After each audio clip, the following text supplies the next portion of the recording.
Hello everyone, and welcome to the Fictional Vortex. So we are back with an interesting movie on what if Naruto was the Grand Sage, who became a platinum rank adventurer Naruto x Goblin Slayer Girls. But before we start, I just want to remind you to please subscribe to my channel and hit the like button if you enjoy my content. Let's start the story. Chapter 1. The Sage Arrives.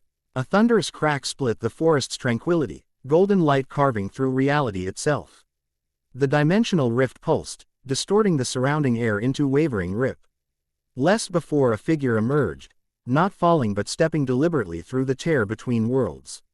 Naruto Uzumaki landed soundlessly on the forest floor, his sage robes billowing momentarily before settling around his tall frame.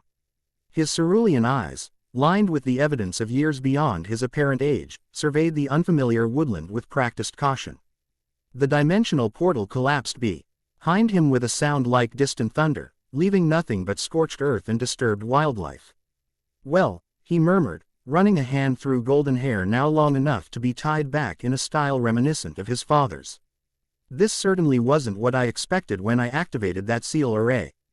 The forest answered with wary silence, creatures hidden among the foliage observing this strange intruder. Naruto closed his eyes, extending his senses outward. Nature energy flowed differently here, wilder, less structured, but abundant. He breathed deeply, allowing his body to attune to the unfamiliar patterns. When his eyes opened again, golden irises with horizontal bar pupils gazed upon a world revealed in layers of energy and life. The forest teemed with signatures unlike any he had encountered before, similar enough to recognize as living beings, yet fundamentally different in composition.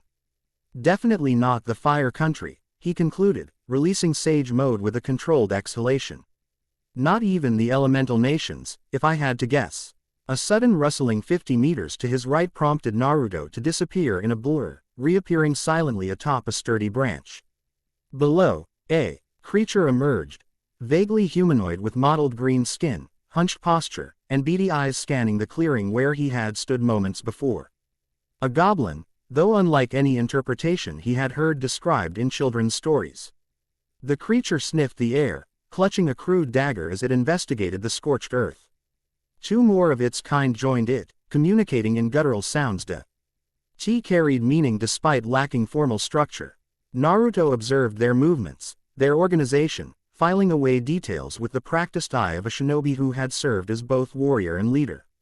"Scout party," he whispered to himself, noting their cautious formation and the way they marked the trail. Meaning a larger group nearby. The decision came naturally. After decades of protecting his people, certain instincts transcended worlds. If these creatures posed a threat to nearby settlements, and everything in their demeanor suggested they did, then observation alone wouldn't suffice. Chakra flowed through pathways long accustomed to its power, focusing into a familiar cross-shaped hand seal. "Shadow clone jutsu," he whispered. 3 perfect duplicates materialized beside him, exchanging silent nods before dispersing in different directions, one tracking the goblin scouts, one seeking higher ground to survey the surrounding area, and one searching for signs of human habitation. Naruto himself remained, continuing his assessment of this strange new world. He extended his senses further, seeking the ambient chakra network that should connect all living things. What he found instead was something similar yet fundamentally different, an energy system less structured than chakra, flowing wild and untamed. This world operated under different metaphysical rules, yet somehow, still allowed his techniques to function. "Fascinating," he murmured, allowing a small spiral of chakra to dance across his palm. "My chakra remains unchanged, but interacts differently with the ambient energy. Almost like." His thought remained unfinished as knowledge suddenly flooded his consciousness. One of his clones had dispelled. Images of a dirt road leading toward what appeared to be a walled settlement filled his mind. The information arrived not as distinct memories but as integrated knowledge, a technique he had perfected over decades of clone usage. "Civilization," he nodded, orienting himself. "Northeast, approximately 5 kilometers. A second clone's memories arrived moments later. The Goblin Scouts had rejoined a larger band, 27 in total, moving methodically through the forest. Their trajectory, if maintained, would intersect with the road his first clone had discovered. "And trouble," he added grimly. With practiced ease, Naruto dropped from the branch, landing without sound despite the 15-meter descent. Years of combat experience had taught him to conserve energy when possible, no need for chakra-enhanced jumps when gravity would do the work. He set out toward the road at a measured pace that ate distance without displaying obvious superhuman ability. The third clone's memories arrived as he reached the forest's edge. A panoramic view of the surrounding area from a nearby mountain peak, forest giving way to rolling hills, scattered farmland, and the walled settlement he already knew about. More importantly, the clone had spotted a merchant caravan moving along the road. Perhaps 2 kilometers from where the Goblin band would emerge. Naruto's pace immediately quickened, crossing from deliberate movement to a blur that would have been invisible to untrained eyes. The wind whipped his sage robes as kilometers disappeared beneath his feet, the urgency of the situation momentarily outweighing caution about revealing his abilities. The merchant caravan came into view within minutes. 3 wagons with canvas covers, escorted by 6 armed guards who displayed the confident but relaxed posture of men who expected little trouble on a familiar route. At their current pace, they would reach the Goblin ambush point within the hour. Naruto slowed, adopting a casual walking pace as he approached. No need to startle people already likely to be suspicious of strangers. Especially strangely dressed foreigners. "Ho there, travelers," he called when within normal speaking distance, raising an empty hand in greeting. "A moment of your time, if you would." The guards tensed, hands moving to weapons without drawing them, a professional response that Naruto respected. The lead wagon pulled to a halt, the others following suit. "State your business, stranger." The captain of the guard called back, a weathered man with a scar across his jaw and the steady gaze of a veteran. "The road to Frontier Town is public, but we've no spare seats nor extra rations to share." "Information, not passage," Naruto clarified, stopping at a respectful distance. "There's a band of creatures, goblins, I believe they're called, preparing an ambush approximately 3 kilometers ahead. 27 in total, armed primarily with crude blades and clubs, though a few carry short bows." The captain's expression shifted from suspicion to sharp attention, though wariness remained. "That's unusually precise information for a chance encounter. How came you by this knowledge?" Naruto weighed his options. Full disclosure would raise more questions than it answered. Yet these people deserved some explanation if they were to trust his warning. "I observed their scouting party while traveling through the forest," he replied, offering a simplified truth. "Tracked them back to their main group. Their position and numbers suggested an organized ambush rather than random wandering." The captain exchanged glances with his second-in-command, a silent communication between experienced soldiers. "You've the look of an adventurer," the captain noted, eyes taking in Naruto's unusual clothing and the confident way he carried himself. "Though I don't recognize your guild tag. I'm new to these lands," Naruto admitted. "Not yet registered with any guild." A merchant leaned out from the lead wagon, an older man with shrewd eyes and a calculating expression. "New or not, if your information proves accurate, there would be compensation." "What would you have us do, stranger?" "Turn back. Take another route." Naruto shook his head. "Neither is necessary. With your permission, I can eliminate the threat." The statement hung in the air, bold enough that several of the guards exchanged skeptical glances. 27 goblins against 1 man, adventurer or not, seemed poor odds. "Alone?" the captain asked, making no attempt to hide his doubt. "Alone," Naruto confirmed simply.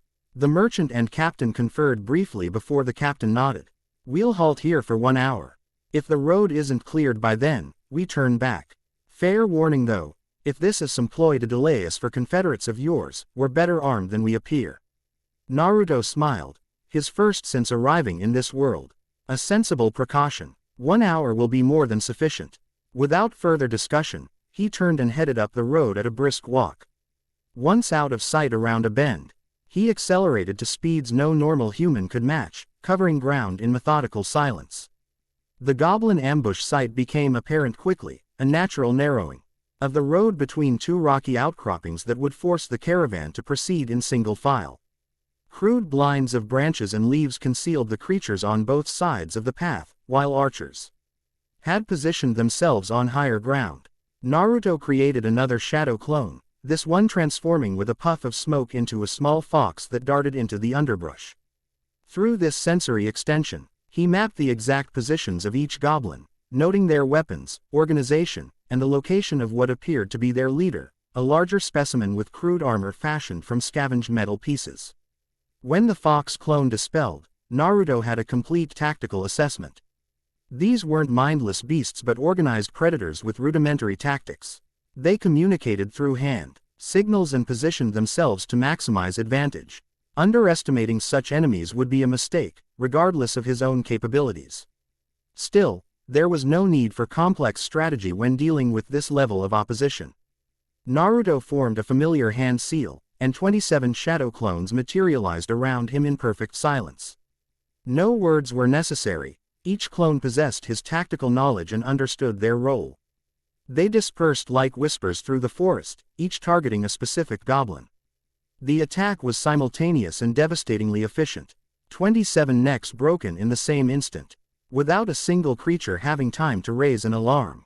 Naruto himself targeted the leader, appearing behind the larger goblin in a flash of speed, a kunai pressed against its throat.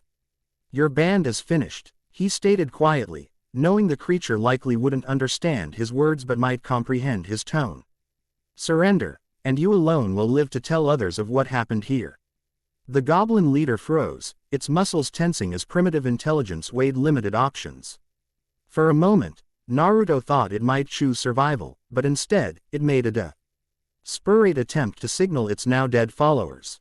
The kunai ended its life before the motion could complete, a quick, clean kill without malice or hesitation. As his clones dispelled, Naruto felt a momentary wave of nostalgia. How many similar operations had he led during his years as a shinobi?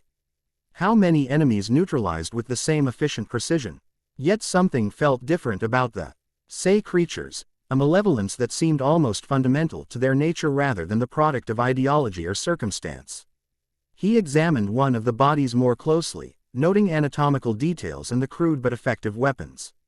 The goblin's eyes remained open, reflecting nothing but predatory instinct even in death. Whatever these creatures were, they seemed driven by something darker than mere survival. After ensuring no stragglers remained, Naruto returned to the caravan at a casual pace that still covered ground with surprising speed. The guards tensed as he approached, clearly not expecting his return so quickly. "The road is clear," he announced simply. 27 goblins, as I said. They won't trouble any travelers now." The captain stared at him with undisguised disbelief. "That's impossible. You've been gone less than 20 minutes. Naruto shrugged slightly. "I work quickly. And you're uninjured," the merchant noted, studying him with newfound interest. "Not even winded." The ambush was well positioned but poorly defended against someone who knew it was there, Naruto explained, downplaying his accomplishment. They relied on surprise, which they didn't have. The captain dispatched 2 guards to verify the claim, their expressions making clear their expectation of finding either nothing or an ongoing battle. Naruto waited patiently, knowing what they would discover. "We'll compensate you for this service," the merchant decided, reaching for a pouch at his belt. 10 silver pieces is the standard bounty for goblin extermination of this scale. Naruto raised a hand to decline. "Information would be more valuable to me than coin at present. I'm unfamiliar with these lands and could use guidance." The merchant's eyebrows rose, commercial instinct recognizing an advantageous exchange. "Information costs nothing to provide. What would you know? The settlement ahead. What manner of place is it? And what system governs adventurers in these regions?" "Frontier town," the merchant supplied readily. "Last major outpost before the borderlands. As for adventurers, the guild handles all that, registration, quests, rankings. You'll find their hall in the town center. Can't miss it. They'll set you straight on how things work." The guards returned before the conversation could continue further, their expressions a mixture of amazement and wariness. "It's as he said," one reported. "All dead, neat as you please. Never seen anything like it. Not a sign of struggle." The captain's assessment of Naruto shifted visibly, professional respect replacing skepticism. "You've saved lives today, stranger." The merchant spoke of silver, but I'd say this merits proper recognition. "When we reach town, I'll ensure the guild hears of your deed." "I appreciate that," Naruto nodded. May I accompany you the rest of the way? I've questions about this land that would help me adjust. The invitation to join them came quickly after that, with Naruto walking alongside the lead wagon as they resumed their journey. The captain, who introduced himself as Darien, proved a valuable source of basic information about this new world.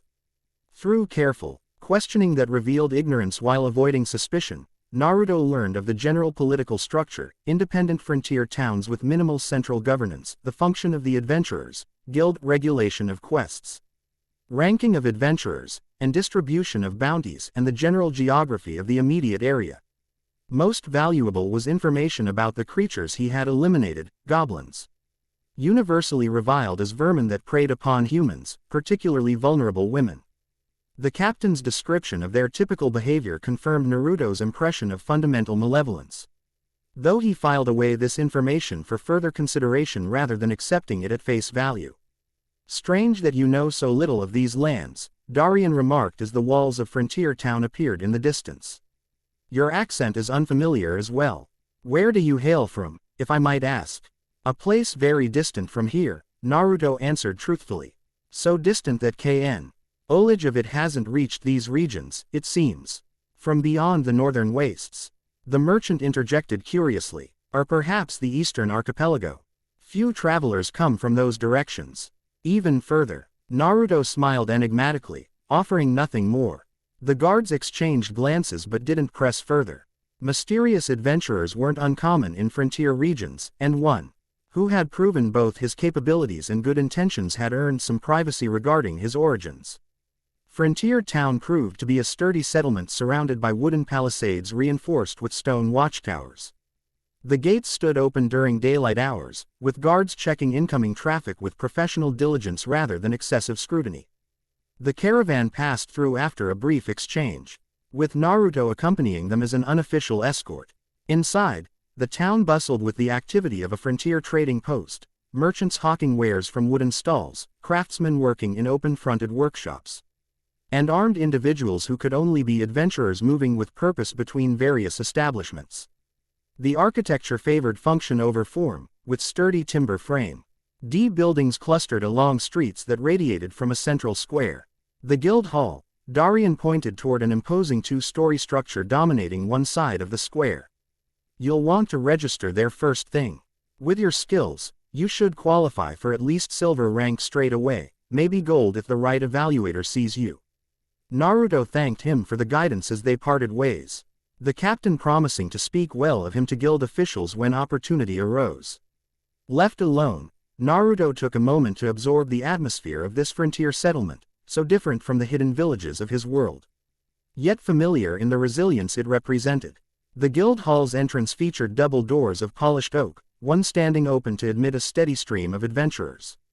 Inside, the main hall stretched wide, dominated by a long counter where several guild employees managed the organized chaos of quest distribution, reward payments, and general administration. Naruto approached the counter, observing the efficient system at work. Quests were posted on a large board, categorized by difficulty and reward. Adventurers selected tasks appropriate to their rank, registered their intention with the staff, then departed to complete them. Upon return, they provided evidence of completion and collected payment. A young woman with meticulously arranged blonde hair and intelligent eyes noticed his observation and gestured him forward to her position at the counter. "Good afternoon, sir," she greeted with professional courtesy. "You appear to be new to our guild. How may I assist you today?" "I am new." "Yes," Naruto confirmed, offering a polite smile. "Both to the guild and to this region. I was advised to register here before undertaking any activities." "That is correct," she nodded approvingly, reaching for a ledger and quill. "I'm guild girl." She paused, amending with a slight coloring of her cheeks, "That is, I'm a guild receptionist. Registration requires your name, specialization, and a demonstration of capabilities for initial ranking." Naruto noted the absence of a personal name. Evidently, functionaries in this system were identified by role rather than identity. A cultural difference to adapt to. "My name is Naruto Uzumaki," he supplied. "Though in my homeland, I was often called the Grand Sage." Her quill paused above the parchment. "Grand Sage. That would be your title rather than specialization." Are you perhaps a magic user? Healer. We categorize adventurers by their primary combat methodology. Naruto considered how best to translate his abilities into this world's framework. I utilize natural energy for enhancement of physical abilities, elemental manipulation, and various specialized techniques. Some might call it magic, though the principles differ somewhat. Quote, Guild Girl's expression remained professional, but her eyes reflected increased interest. That sounds most similar to our spellsword classification, combat magic combined with physical prowess. Although, she studied him more carefully. Your description suggests something more comprehensive. A demonstration would likely be more informative than explanation, Naruto suggested. Indeed, initial ranking assessments are conducted in the training yard behind the hall. However, she hesitated, checking her ledger. Our evaluator isn't scheduled until tomorrow morning. Would you be willing to return then? Before Naruto could respond, the doors to the guild hall burst open. A breathless guard staggered in, his uniform torn and bloodied. Monster attack, he shouted, drawing all attention. East Gate. Ogre leading a goblin war party. City guards engaging, but we need adventurers immediately. The hall erupted into controlled chaos as Adventu RERS grabbed weapons and rushed toward the doors. Guild Girl's expression shifted from professional courtesy to focused urgency. All available silver ranks and above, Eastgate defense takes priority. She called out, her voice carrying surprising authority. Bronze ranks establish perimeter protection for civilians. She turned back to Naruto, conflict evident in her expression. I apologize for the interruption. If you'd like to wait until things settle. No need, Naruto interrupted calmly.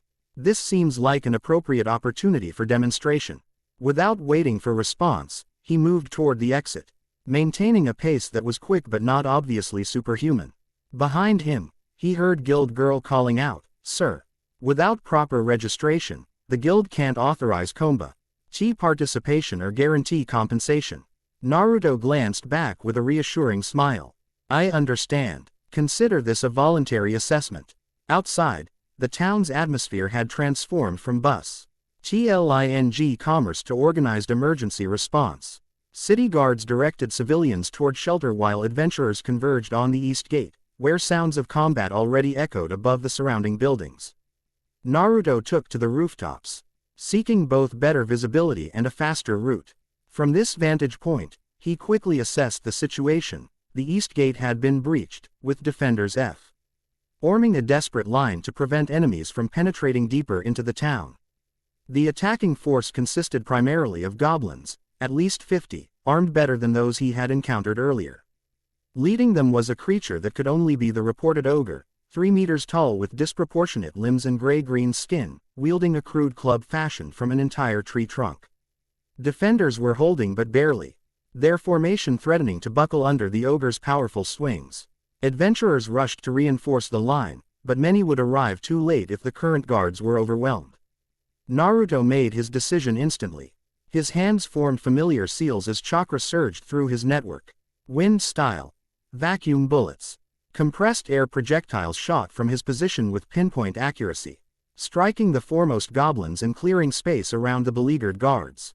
The sudden attack from an unexpected direction caused momentary confusion among the goblin ranks, providing crucial breathing room for the defenders. Naruto leapt from the rooftop, covering the remaining distance to the battle in a single chakra-enhanced bound. He landed directly in front of the defensive line. Between the human defenders and their attackers, his arrival marked only by a gentle displacement of dust despite the 30-meter jump. Fall back and regroup, he instructed guards without taking his eyes off the enemy force. I'll hold them here. The captain of the guard, bleeding from a shoulder wound, stared in disbelief. One man can't. His objection died as Naruto's chakra became visible, a golden aura emanating from his body as he accessed a fraction of his six-path sage mode. The display was deliberate, calculated to both intimidate enemies and reassure allies.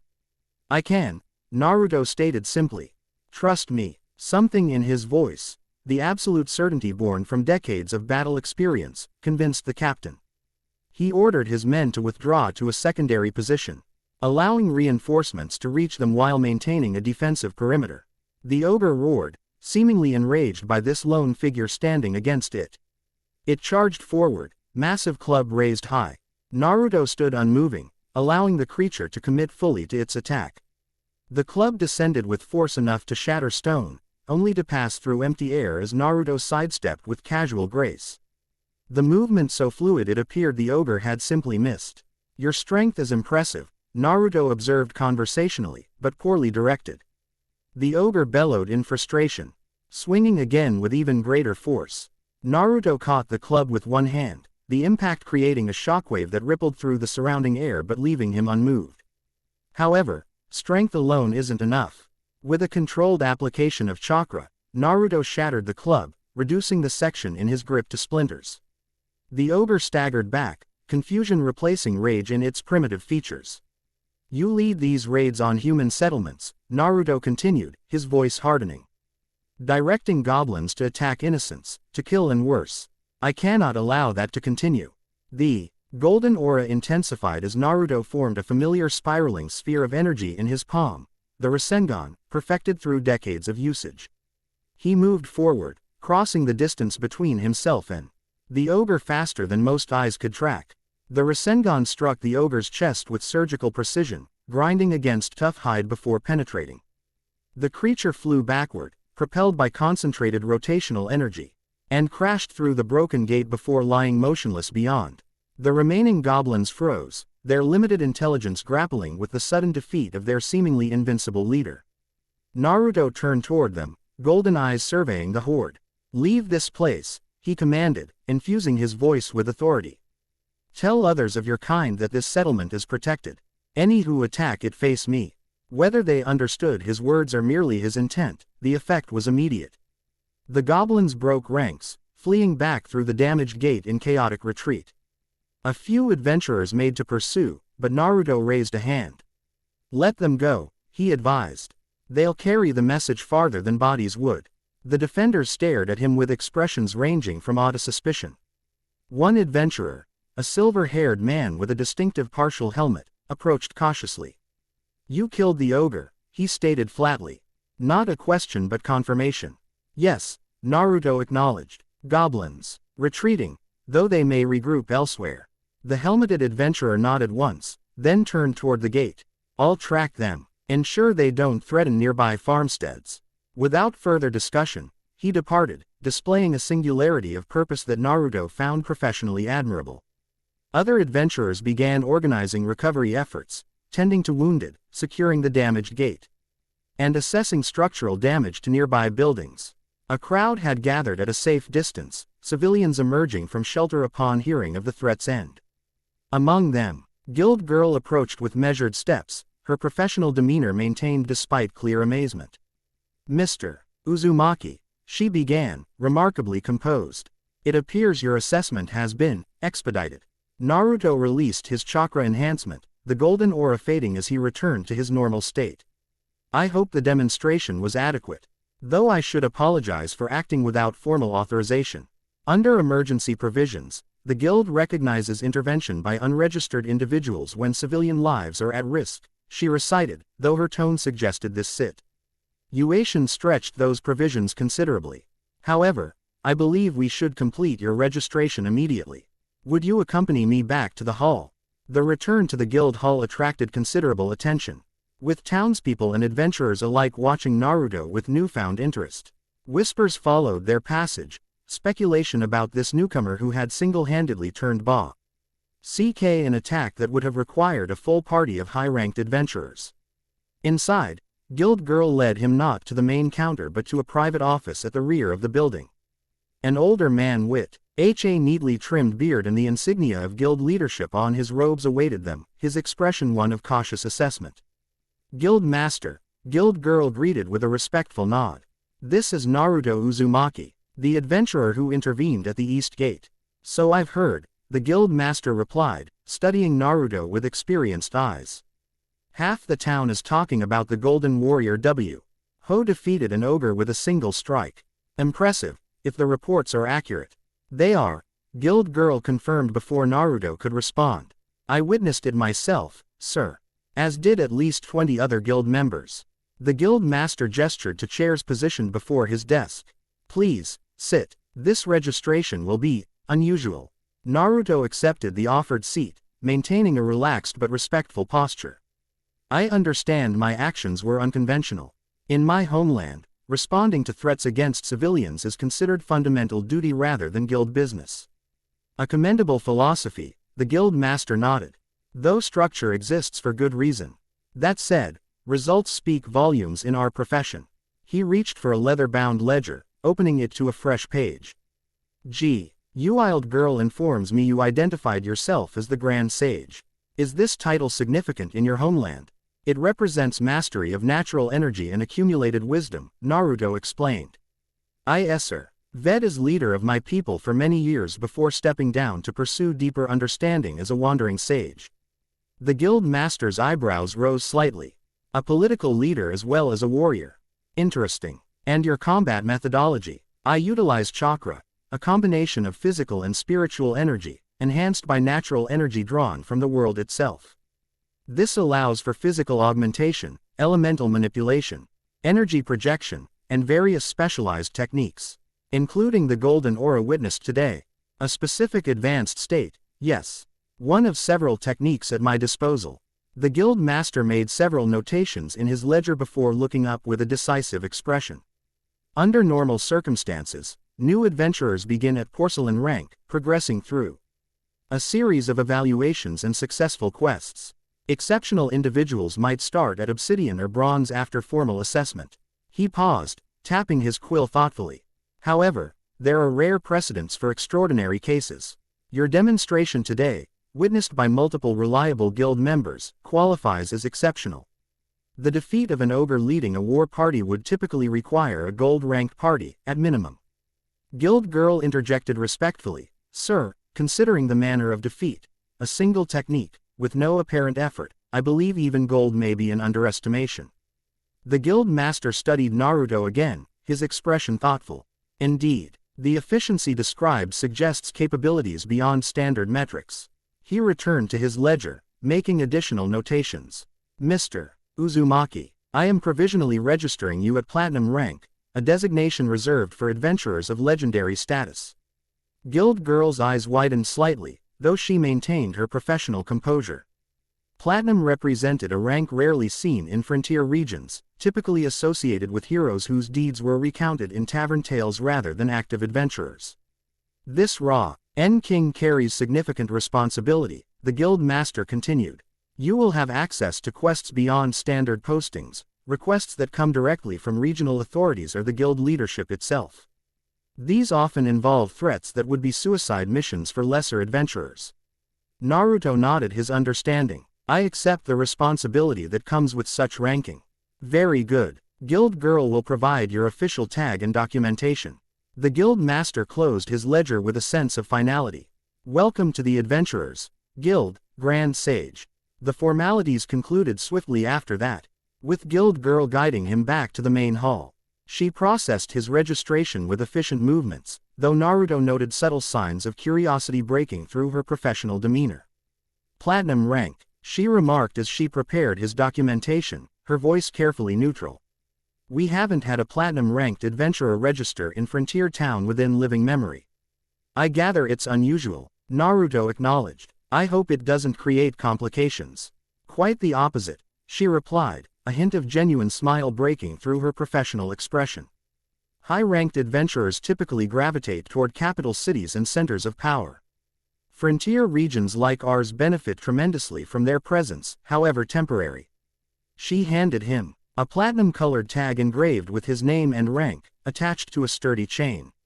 This serves as identification throughout guild territories. All adventurers are required to display their tags when conducting guild business or accepting quests. Naruto examined the tag before placing it around his neck. The weight felt symbolic somehow, a tangible connection to this new world and its systems. Now, regarding accommodation, Guild Girl continued, platinum-ranked adventurers are entitled to complimentary lodging at guild-affiliated establishments. The Sleeping Dragon Inn maintains our finest rooms for distinguished visitors. That's generous, Naruto noted.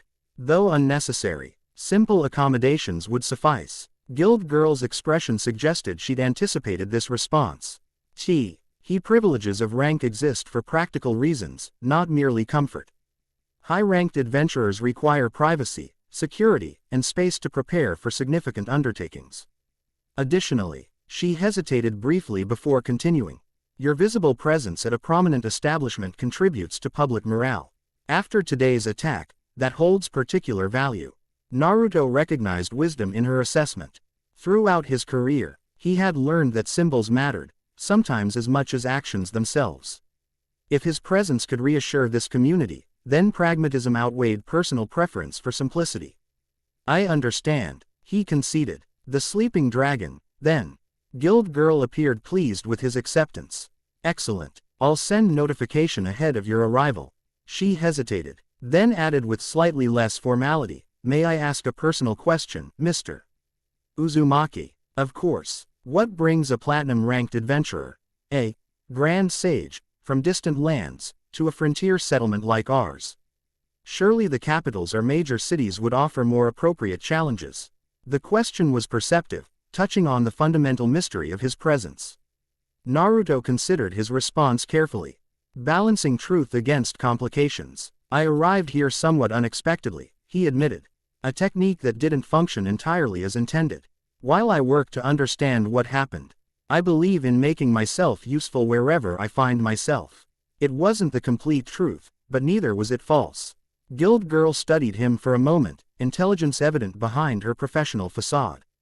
I see, she finally said, though her tone suggested she recognized the deliberate incompleteness of his answer.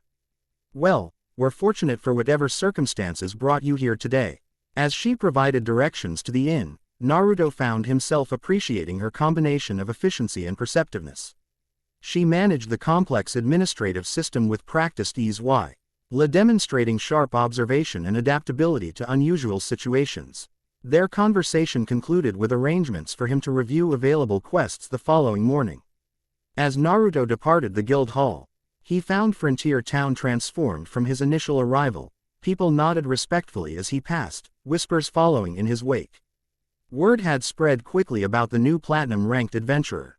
The Sleeping Dragon Inn proved to be the settlement's finest establishment, a 3-story structure of sturdy timber and stone, its sign depicting an impressively detailed crimson drago. Curled protectively around a small town. Inside, the main hall balanced rustic frontier aesthetics with unexpected refinements, polished wooden floors, well-crafted furniture, and subtle touches suggesting prosperity. The innkeeper, a broad-shouldered man with an impressive mustache, greeted Naruto with immediate deference upon spotting the platinum tag. Master Sage, he welcomed, using the shortened form of Naruto's title. We're honored by your presence. Guild Girl sent word of your arrival. Our finest suite has been prepared, overlooking the eastern square. Naruto accepted the hospitality with grace, following the innkeeper to a spacious corner suite on the top floor. The accommodations were indeed impressive by frontier standards, a sitting area with comfortable furniture, a separate bedchamber with a large 4-poster bed, and wide windows providing excellent visibility of the surrounding area. Most importantly, the location offered multiple exit routes and defensible positions. Practical considerations that Naruto noted automatically after decades of shinobi habits. This will be more than adequate, he assured the innkeeper. Thank you. Left alone, Naruto performed a habitual security assessment of his new lodgings before moving to the windows. The eastern square below bustled with activity despite the day's earlier chaos, repairs to damaged structures proceeding efficiently while daily commerce resumed. Resilience in the face of adversity, a quality this frontier settlement shared with the hidden villages of his homeland. As twilight descended, Naruto settled into meditation, cross-legged on the wooden floor rather than the provided furniture. He stabilized his chakra flow, then extended his senses outward, seeking connection with the natural energy of this world. The differences became immediately apparent. Chakra in his world flowed through established pathways, networks refined over generations of human development and usage. Here, the equivalent energy existed in wilder, less structured patterns. It responded to his reaching senses, but behaved differently, more reactive, less predictable. More intriguing was what he didn't sense, the absence of T. Hibiju network that had connected the tailed beasts and their Jinchuriki. Even after Kurama's sacrifice years ago, Naruto had maintained a tenuous connection to that unique energetic framework. Here, that connection felt distant, attenuated, not severed completely, but stretched across some metaphysical boundary. Different dimensional frequency, he murmured to himself, drawing on terminology from seal theory. Similar fundamental structure but vibrating at a different rate. The implications were significant. If the dimensional barrier was permeable to consciousness but not physical form, it might explain how he had arrived here while maintaining his abilities. It might also suggest a path home, if he could identify the resonance pattern that connected his native dimension to this one. Yet something else nagged at his awareness, a faint resonance that felt simultaneously alien and familiar. Somewhere in this world, energy patterns existed that resembled those of his homeland. Natural phenomena or deliberate constructs remained unclear, but their existence suggested his arrival might not have been entirely random. The meditation extended for hours, Naruto exploring the metaphysical landscape of this new world with the patient thoroughness developed through decades of sage training. When he finally opened his eyes, night had fully descended, moonlight streaming through the windows to illuminate the room in silver. He rose smoothly, muscles showing no stiffness despite the extended stillness. A lifetime of physical discipline had refined his body to respond instantly regardless of circumstances. Moving to the window, he gazed out at Frontier Town's nighttime profile, buildings dark except for taverns and guard posts, torches marking the walls where sentries maintained vigilance. His stomach reminded him that even sages required sustenance. The inn would likely still be serving meals in the main hall below. Naruto decided to descend, both for nourishment and to observe the settlement's nighttime social dynamics. The main hall had transformed from daytime business hub to evening gathering place. Tables filled with a mixture of locals and adventurers, conversations flowing alongside ale and wine. A hearth fire provided both warmth and central focus, with most seating arranged to face its dancing flames. Naruto's entrance didn't immediately draw attention, a skill developed through years of shinobi training. He selected a small table in a corner with good sightlines to all entrances, a habit too ingrained to break despite the relative safety of the establishment. A serving girl approached promptly, her eyes widening slightly upon noticing his platinum tag. Good evening, sir, she greeted with a hasty curtsy. An honor to serve you. We have roast venison tonight, fresh from the hunter's return, or fish stew with herbs from the riverside. The venison sounds excellent. Naruto smiled reassuringly, noting her nervousness. And perhaps whatever bread you have available.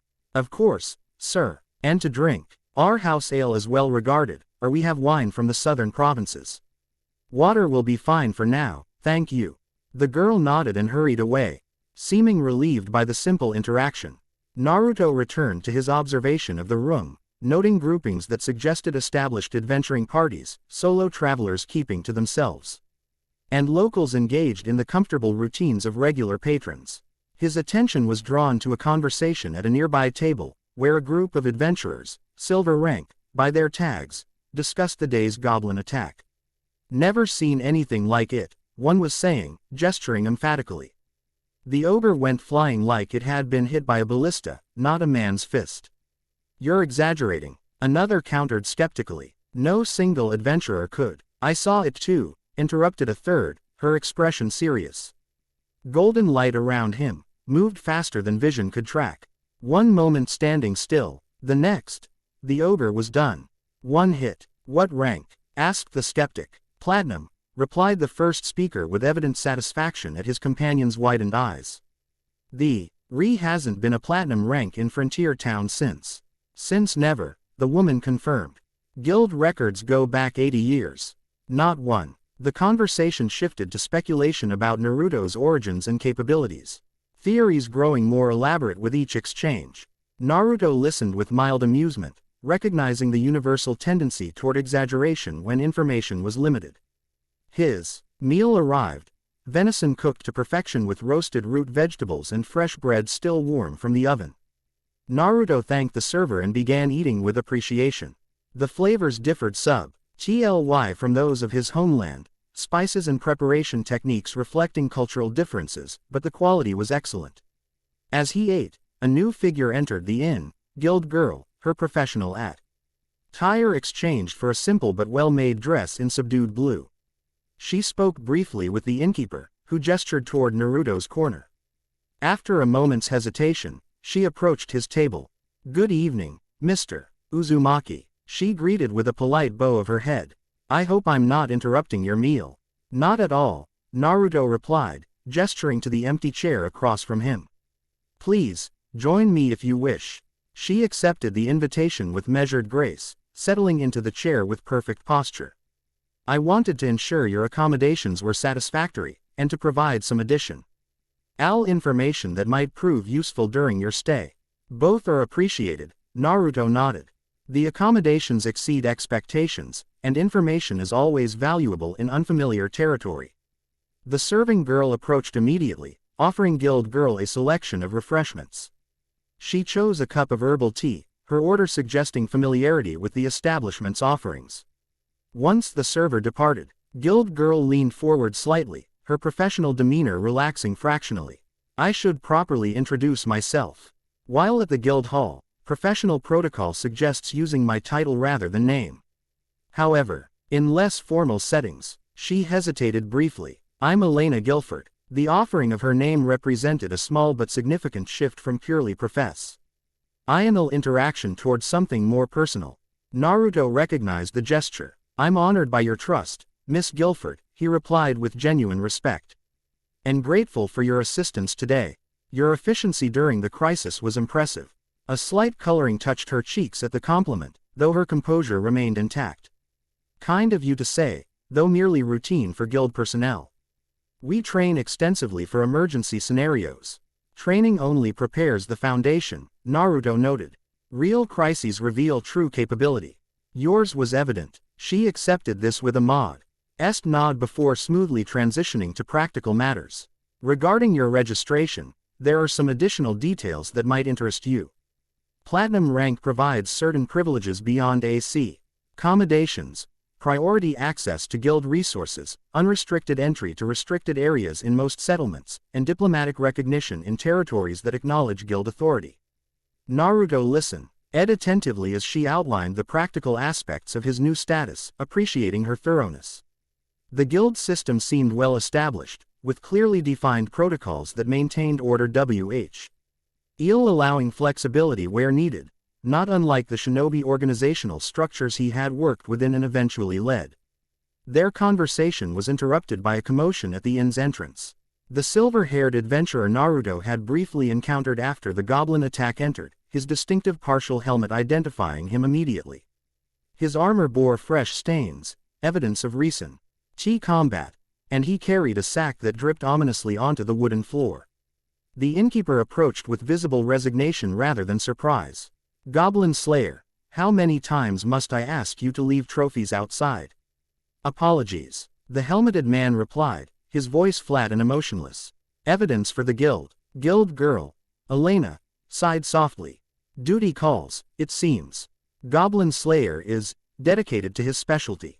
"Excuse me a moment." She rose gracefully and approached the armored figure, speaking to him in tones too low for normal hearing to detect. Naruto, however, channeled a small amount of chakra to his senses, enhancing his perception without obvious external signs. Followed them as promised, Goblin Slayer was reporting. 23 escaped. Tracked to cave system 3 kilometers northeast. Eliminated 17. 6 fled deeper. Will require proper party to clear completely. "I understand," Elena replied professionally. "File your report in the morning, and we'll arrange a suitable quest posting." There were maps, Goblin Slayer continued, his tone unchanging despite the significance of his statement. "Drawn on hides. Multiple settlements marked. Organized." Elena's posture stiffened slightly. "That's concerning. Goblin raids don't typically show that level of coordination." "No," Goblin Slayer agreed. "Something is changing." Their conversation shifted to technical details about the cave system and potential approaches for clearance operations. Naruto ceased his enhanced listening, having gathered sufficient information without intruding further on what appeared to be guild business. When Elena returned to the table, her expression had shifted subtly toward professional concern, though she maintained her composed demeanor. My apologies for the interruption, she offered. Goblin Slayer is rather single-minded in his approach to his specialty, but his information is always reliable. No apology necessary, Naruto assured her. Duty takes precedence, especially when safety is concerned. She studied him with that perceptive gaze he had noted earlier. You heard his report, didn't you? Despite our distance from the conversation, Naruto raised an eyebrow, impressed by her observation. Enhanced senses, he acknowledged without elaboration. A useful skill in my profession. Indeed, she didn't press further, another mark of her intelligence. Instead, she redirected smoothly. His findings may actually relate to something I wished to discuss. There have been unusual patterns in goblin activity recently, larger groups, better equipment. More coordination. Today's attack was the boldest yet, but follows a troubling trend. The ogre leadership suggests organization beyond their typical capacity, Naruto observed. Someone or something directing them. Quote, precisely our concern, she nodded. The guild has been gathering information, but lacks high-ranked adventurers to investigate properly. Most Silver and Go. LD ranks prefer more prestigious quests than goblin extermination. The implication hung unspoken between them. A platinum-ranked adventurer could make a significant difference in such an investigation. Naruto appreciated her indirect approach rather than an outright request. I would be interested in reviewing the guild's information on these patterns, he offered. Perhaps tomorrow, after I've had opportunity to familiarize myself further with the town and surrounding area. Relief flickered briefly across her features. That would be tremendously appreciated, Mr. Uzumaki. I can have relevant reports compiled for your review. Their conversation continued on less urgent matters. The general layout of the frontier region, notable landmarks, and seasonal considerations for travel. Throughout, Naruto observed Elena's methodical thinking and attention to detail, qualities he had valued highly in advisors during his leadership years. As the evening progressed, the inn gradually emptied, patrons returning to homes or lodgings as fatigue overcame socialization. Eventually, Elena glanced toward the windows, noting the advanced hour. I've kept you far longer than intended, she remarked, gathering herself to depart. Thank you for your time and insights, Mr. Uzumaki. They're invaluable to the guild's understanding of our current situation. The exchange has been mutually beneficial, Naruto assured her. And please, in informal settings such as this, Naruto is sufficient. A small but genuine smile touched her lips. Then I shall look forward to continuing our discussion tomorrow. Naruto. After her departure, Naruto remained briefly in the now quiet hall, reflecting on the day's events. In less than 24 hours, he had arrived in an unknown world, established a preliminary identity, gained official standing within the local power structure, and begun gathering information that might explain his presence here. More importantly, he had identified a potential purpose during his stay. Whatever had organized the goblins represented a threat to innocent lives. Whether his arrival was accident or design, protecting those who couldn't protect themselves aimed a fundamental principle transcending dimensional boundaries. Returning to his rooms, Naruto stood at the window, gazing outward not at the town but at the night sky. The constellations differed from those of his homeland, unfamiliar patterns tracing stories he had yet to learn. Yet the moon, though slightly smaller in apparent size, shone with familiar silver light, a comforting constant between worlds. Interesting times ahead, he murmured to the silent room, a slight smile touching his lips. The uncertainty of his situation might have troubled a younger Naruto, but decades of experience had taught him to embrace the unknown as opportunity rather than threat. Tomorrow would bring new information, new connections, and perhaps the beginning of understanding why retired Hokage and wandering sage had found himself in this distant world.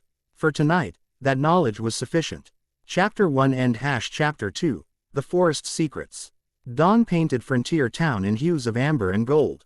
The early light caressing weathered timber and stone with gentle fingers. Naruto stood atop the Sleeping Dragon Inn, a solitary figure embracing morning's tranquility. His meditation had begun an hour before sunrise, a discipline maintained across decades and now, apparently, dimensions. The town stirred beneath him. Bakers already at their ovens, guards changing shifts along the walls, early rising merchants preparing stalls. Ordinary people leading ordinary lives, their routines a comforting constant amidst his extraordinary circumstances. Naruto inhaled deeply, filtering the multitude of scents: fresh bread, chimney smoke, livestock, humanity, similar to home, yet subtly different. The underlying energy signature of this world vibrated at a frequency just slightly askew from what he had known his entire life. A brief flash of homesickness touched him, not for Konoha's physical structures but for familiar chakra signatures.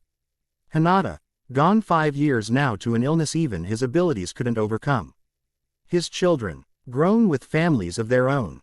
Friends and comrades who had shared a lifetime of struggles and triumphs. He released the emotion with his next breath. Touch me, NT without clinging, a balance he had spent decades perfecting. You are where you need to be, he reminded himself softly, words carried away by the morning breeze. The path reveals itself to those who walk with open eyes. With practiced ease, he leapt from the rooftop, chakra cushioning his landing in the quiet alley behind the inn. No need for flashy displays when no threat presented itself. Conservation of energy, another lesson hard learned over years. The guild hall maintained operations regardless of hour, though the early morning brought a different atmosphere than yesterday's bustling chaos. A skeleton crew of staff managed overnight reports and prepared for the day's activities. Naruto entered quietly, his presence noted but not announced by the drowsy guard at the entrance. To his mild surprise, Elena stood at her usual position behind the counter, reviewing documents with the same meticulous attention he had observed previously. She looked up at his approach, professional nihilism masking any fatigue she might feel from early duty. "Good morning, Mr. Uzumaki," she greeted, slipping effortlessly back into formal address. "You're an early riser." "Old habits," he replied with a slight smile. "Though I might say the same of you. Do guild operations require such dedicated hours?" "Administrative efficiency requires preparation before daily chaos descends," she answered. Though a hint of wryness softened her formal tone. "And certain reports benefit from review without constant interruption." Naruto nodded understanding. "The goblin activity you mentioned yesterday." "Indeed." She reached beneath the counter, producing a leather folder secured with waxed cord. "I've compiled relevant information as promised. Recent attack patterns, witness accounts, and geographical distributions." "Thank you. That will be helpful for orientation." He accepted the folder, appreciating her thoroughness. "I was hoping to explore the forest region northeast of town today, particularly the area where I first arrived. There may be indications of why or how I came to be here." Elena's expression shifted subtly toward concern. "That area has seen increased goblin activity recently, including reports of a possible nest in the cave system Goblin Slayer investigated yesterday." "All the more reason for proper reconnaissance," Naruto noted. "Better to understand the full scope of what we're facing." She considered this briefly before nodding agreement. "A prudent approach. However, the guild strongly recommends local guidance when exploring unfamiliar territories, especially for investigations rather than standard extermination quests." "Sensible policy," Naruto acknowledged. "Would someone with knowledge of that specific forest region be available?" "As it happens, yes." Elena consulted a ledger before continuing. "High Elf Archer returned from a scouting mission yesterday. Her knowledge of woodland regions is unparalleled among our registered adventurers, and her tracking skills would complement your combat capabilities." The slight hesitation suggested she still processed the extent of those capabilities. Naruto couldn't blame her. His demonstrat ion had been necessarily brief and limited to what the situation required. "That sounds ideal," he agreed. "Is she available for consultation this morning?" "She typically collects new assignments after midday," Elena replied. "However," she glanced toward a corner of the hall where a slender figure sat alone, nursing what appeared to be herbal tea rather than the ale preferred by most adventurers at any hour. "It seems fortune favors your inquiry." Naruto followed her gaze to the elf, unmistakable by her delicately pointed ears, flowing green hair, and lithe physique. Even seated casually, she carried herself with the fluid grace characteristic of her kind. "Would you prefer formal introduction, or shall I approach directly?" he inquired. "Given your rank, either would be appropriate," Elena answered diplomatically. "Though I should mention that High Elf Archer can be somewhat particular about companions." Naruto caught the gentle warning behind her professional phrasing. I appreciate the context. Perhaps a middle path, then. With a respectful nod to Elena, he approached the elf's table, maintaining a courteous distance that neither presumed welcome nor suggested hesitation.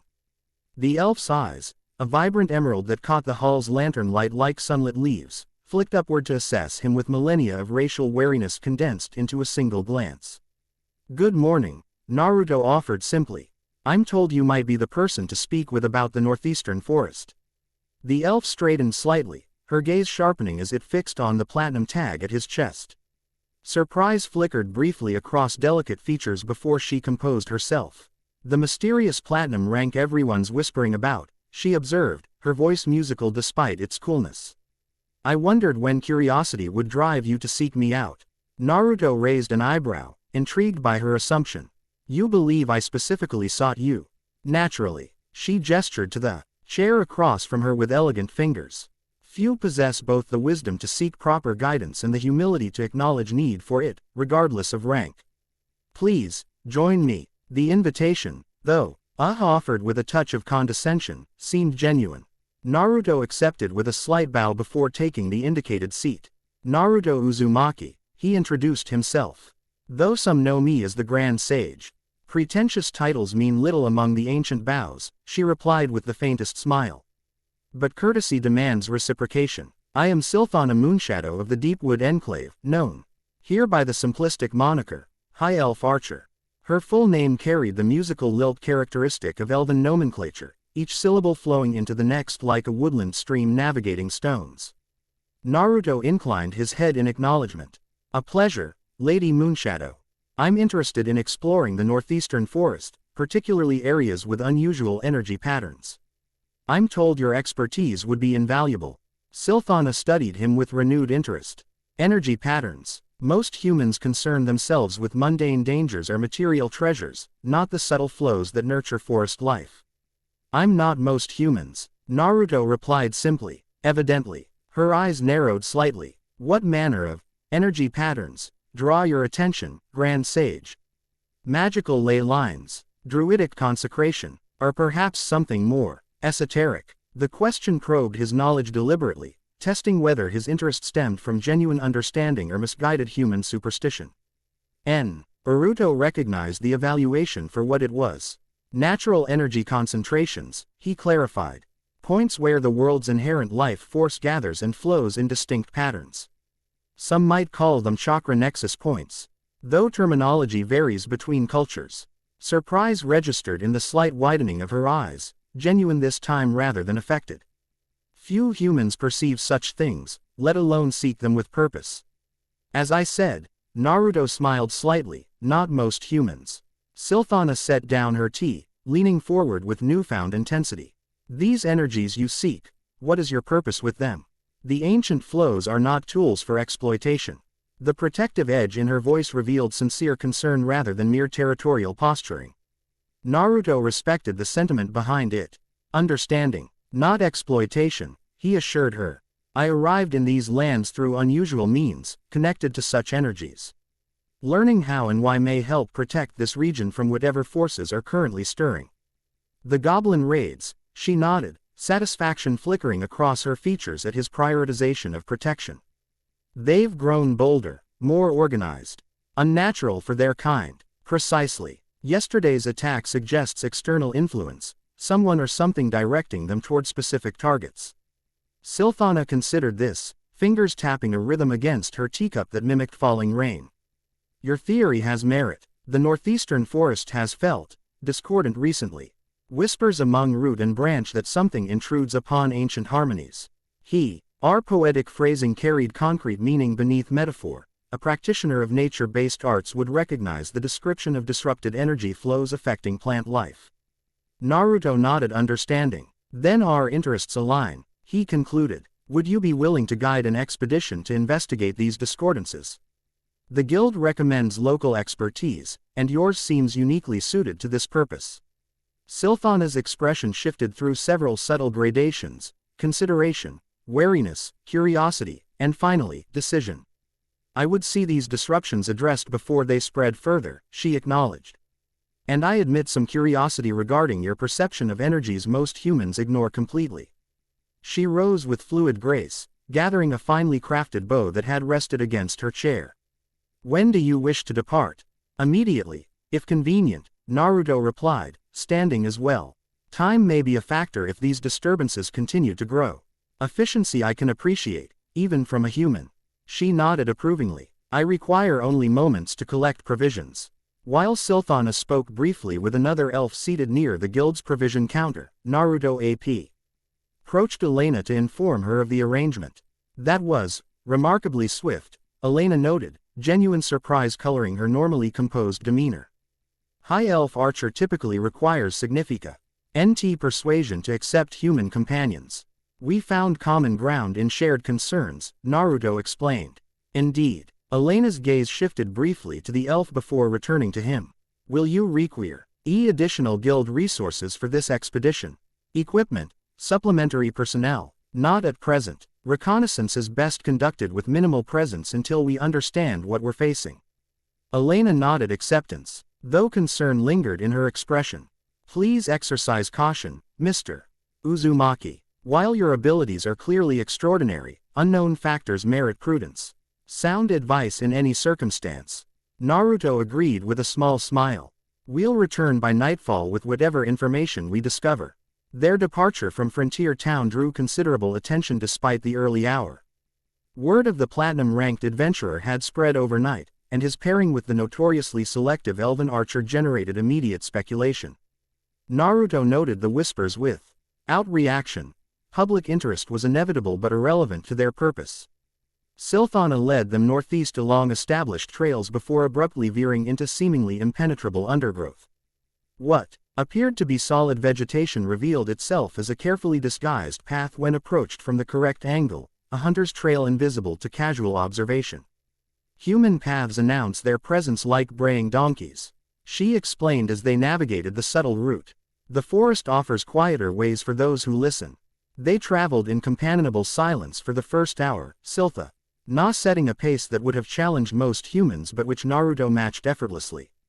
Occasionally she would pause, head tilted as though listening to voices beyond human perception, before adjusting their course with minute precision.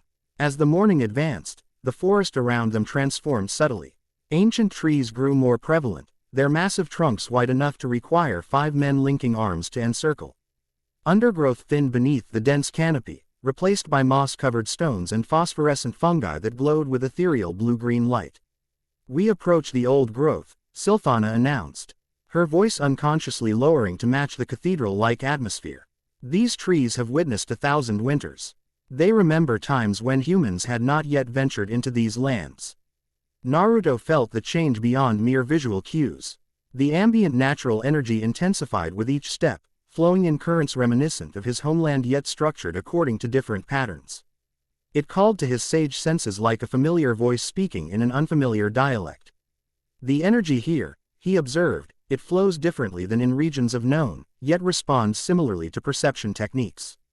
Silthana glanced back, reassessing him with increased interest. You truly do sense it. Fascinating. Most humans who claim such abilities merely parrot concepts without true perception. May I demonstrate? Naruto requested, stopping in a small clearing. The elf nodded, curiosity evident in her attentive posture. Naruto formed a familiar hand seal, centering himself as he had countless times before. Within moments, natural energy flowed into him, combining with his physical and spiritual energies in perfect balance. When he opened his eyes, golden iris with horizontal bar pupils gazed upon a forest transformed by perception. Energy flows became visible as luminous currents weaving between trees, connecting all living things in complex networks. More importantly, he could now perceive the subtle discordance Silthana had described, irregular fluctuations disrupting natural patterns in specific directions. The elf's reaction proved most interesting. Her eyes widened, breath catching as she observed his transformation. The ancient communion, she whispered, genuine awe replacing practiced condescension. You actually achieved harmonic resonance with the forest's essence. Naruto maintained sage mode, studying her reaction with interest. You recognize this technique. Not exactly as you perform it, she admitted, approaching with newfound respect. Elven loremasters speak of a time when the Firstborn could achieve similar communion with the world's essence. A gift largely lost to us now, preserved only in our most sacred rituals. She circled him slowly, observing the subtle changes Sage Mode produced. The golden eyes, the increased definition of facial features, the palpable sense of natural energy flowing through and around his form. Remarkable, she concluded. No wonder you seek the energy nexuses. You don't merely sense them, you commune with them. The technique is called Sage Mode in my homeland, Naruto explained. A discipline requiring perfect balance between internal and external energies. A sage worthy of the title. Then, Silphana acknowledged with the first genuine smile she had offered. Your perception confirms my suspicions. Something indeed disturbs the ancient harmonies. Can you discern the pattern more clearly now? Naruto extended his senses outward, allowing natural energy to guide his awareness through the forest. 3 distinct disruption points, he reported. The nearest approximately 2 kilometers northeast. The pattern suggests deliberate manipulation rather than natural disturbance. As I feared, Silphana nodded grimly. Lead on, sage. Your perception exceeds even elven senses in this regard. Their roles subtly reversed, Naruto now guiding their path while Silpha Na watched their surroundings with increased vigilance. The forest deepened around them, ancient trees giving way to truly primeval giants whose uppermost branches disappeared into mist. Silence intensified, not the absence of sound, but a presence in itself, pressing against the senses like deep water. We enter the shrouded heart, Silphana whispered, her voice barely disturbing the stillness. Few venture here, even among my kind. The oldest magic lingers in these groves. Naruto nodded understanding, maintaining Sage Mode to navigate the increasingly complex energy patterns. The disruptio NS grew more pronounced as they advanced, jagged dissonance cutting through natural harmonies like rusty blades through silk. They emerged into a perfect circular clearing, too perfect for natural formation. Ancient stones ringed its perimeter, each carved with symbols weathered by centuries yet still discernible. At the center stood a stone altar, its surface stained dark with substances Naruto recognized instantly. Blood ritual, he stated grimly, examining the altar without touching it. Recent. Within the past week, Silphana knelt beside one of the perimeter stones, fingers hovering abo. They carved symbols without making contact. These are not goblin markings, she observed. Too sophisticated, too purposeful. Human script, but archaic, predating modern settlements in this region. Naruto circulated chakra through his system, dispersing the lingering negative energy that clung to the site like oily residue. The stone's markings responded to his chakra, briefly glowing with sickly purple light before subsiding. Recognition response, he noted. The symbols are connected to active energy manipulation, not merely decorative. A summoning circle, Silphana suggested, rising to examine the clearing with renewed concern. But summoning what, and from where? The question hung in the air, heavy with implications. Naruto stepped to the center, carefully examining the altar without disturbing potential evidence. Faint residual energy signatures lingered, similar to those he had observed at the location of his own arrival, yet distorted, as though attempting to mimic something imperfectly understood. I believe, he said slowly, someone is attempting to open pathways between worlds. Not necessarily my world specifically, but dimensional boundaries in general. Silphana's expression sharpened. You speak with certainty about matters most consider merely theoretical. Because of experience the results firsthand. Naruto gestured to himself. My presence here isn't native to your world. I arrived through what appears to be similar methodology, though executed differently. The elf absorbed this revelation with remarkable composure, reassessing implications rather than questioning his statement. Then these sites are attempts to replicate whatever brought you here. Crude copies of a process the practitioners don't fully understand. Precisely, Naruto confirmed, and judging by the residual signatures, largely unsuccessful, yet persistent. The attempt was abandoned here, but likely continues elsewhere. A subtle shift in the ambient energy prompted Naruto to straighten. Senses expanding outward. We're not alone, he stated quietly. Silphana immediately reached for her bow, stringing it with practiced efficiency. How many? And what manner of presence? Multiple signatures approaching from the north and east, Naruto reported, tracking energy disturbances through the forest. Moving with purpose, not random forest denizens. Goblin signatures predominantly, but something else leads them, something that doesn't belong in this forest. The elf nocked an arrow with fluid precision, her earlier condescension completely replaced by professional focus. How long until they reach this position? Minutes, Naruto estimated. 15 to 20 individuals total. They move directly toward this clearing, suggesting they know of its significance. Or detected our presence, Silphana added. Some goblin shamans possess crude magical sensing. Naruto considered tactical options, weighing known variables against the unfamiliar terrain. We could withdraw, observe from concealment to gather intelligence on their purpose here. A sound strategy, Silphana agreed, surprising him with her ready acceptance of potential retreat. She caught his expression and smiled thinly. 2 centuries of life teach patience, sage. Information often proves more valuable than immediate confrontation. He nodded appreciation for her perspective. There, he indicated a massive tree whose lower branches offered excellent visibility of the clearing while providing sufficient concealment. That position should serve our purpose. They relocated swiftly, Silphana ascending the ancient tree with the natural grace of her kind while Naruto followed with equal agility born of decades of shinobi training. Positioned among dense foliage 20 meters above the clearing, they settled into stillness just as the first intruders emerged from the northern treeline. Goblins, as Naruto had sensed, but unlike any he had encountered previously. These or crude but effective armor fashioned from leather and scavenged metal pieces. More notably, they moved with disciplined formation rather than the chaotic scrambling typical of their kind. Pairs maintained consistent spacing, weapons held ready but controlled, eyes scanning surroundings with tactical awareness. Unnatural, Silphana whispered, voice barely audible even to Naruto's enhanced hearing. Goblins lack such discipline inherently. Behind the advanced scouts came larger specimens, hobgoblins by local classification, Naruto recalled from guild reports. These carried heavier weapons, bore tattoos across visible skin, symbols similar to those marking the perimeter stones. Finally, the source of the dissonant energy signature appeared, a hooded figure of approximately human height. But with movements suggesting non-human anatomy beneath concealing robes. It carried a staff topped with a crystalline structure that pulsed with sickly light in rhythm with the figure's steps. Not goblin, Silphana confirmed unnecessarily. But what manner of creature conceals itself thus?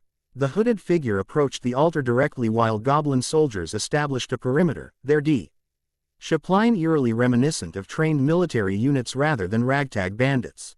The leader placed its staff at the altar's center, crystal tip connecting with dried blood residue. Words emerged beneath the hood, guttural syllables that scraped against the ear like rusted metal, forming no language Naruto recognized yet carrying unmistakable purpose. The crystal flared brighter with each phrase, responding to the ritual incantation with increasing intensity. It seeks to activate the sight, Naruto observed. The previous attempt failed, but it returns with refined methodology. The crystal's pulsing accelerated, light shifting from purple to crimson as the chanting intensified. Energy began visibly coalescing above the altar, a swirling distortion in reality itself, reminiscent of He portal through which Naruto had arrived yet unstable, flickering between substantiality and dissipation. This is no mere reconnaissance opportunity, Silphana stated, drawing her bowstring taut. Whatever comes through that portal will not benefit this forest. Naruto nodded agreement. Intervention is warranted. I'll engage the leader and disrupt the ritual. Can you neutralize the perimeter guards to prevent interference? A confident smile touched the elf's lips as she sighted along her arrow. Watch and learn, sage, why Elvenkind ruled these forests when humans still huddled in caves. Her first arrow flew with impossible speed and accuracy, striking a hobgoblin sentry at the precise junction between helmet and collar. Before the creature had begun to fall, 2 more arrows were already in flight, each finding equally vulnerable targets with unerring precision. Naruto launched himself from the branch simultaneously, sage mode enhancing his already formidable speed to near instantaneous movement. He appeared before the hooded figure in a displacement of air so rapid it generated visible distortion, chakra-infused palm striking the crystal staff with calculated force. The ritual crystal shattered with a sound like screaming glass, fragments dissolving into acrid smoke as dimensional energies collapsed inward. The hooded figure staggered backward, hissing syllables Qi translated to no formal language but conveyed unmistakable rage. "Your interference is futile, outsider," it snarled in heavily accented common speech, voice rasping like stone against metal. "The pathway opens. The master returns. This world joins others in glorious consumption." The hood fell back, revealing features neither human nor goblinoid, gray-scaled skin stretched tight across an elongated skull. Eyes like molten copper set deep in shadowed sockets, mouth filled with needle-like teeth arranged in concentric circles. A creature from beyond this world's natural order, recognizable to Naruto as dimensional traveler by the distinctive energy signature it exuded. "Your ritual has failed," Naruto stated calmly, maintaining sage mode as he assessed this unexpected development. "Wait, the master you serve remains beyond your reach." The creature's mouth arranged itself into an approximation of a smile, the expression more disturbing for its attempt at human mimicry. "One nexus of many, outsider. The key turns in multiple locks. Even now, the way prepares elsewhere." Goblin soldiers converged on their position, momentarily distracted by Silthana's devastating archery but now refocusing on the primary threat. Naruto noted their movements remained coordinated despite the chaos, further evidence of external control overriding their natural tendencies. "You control them," he observed, circling to keep the creature centered while monitoring approaching enemies. "Crude mental domination rather than willing service." "Vessels require no will," the creature hissed. "Only obedience, as all shall be when the consuming begins." It gestured sharply, and the goblin soldiers' eyes flared with the same coppery light as their masters. They attacked as one coordinated unit, movements synchronized with unnatural precision.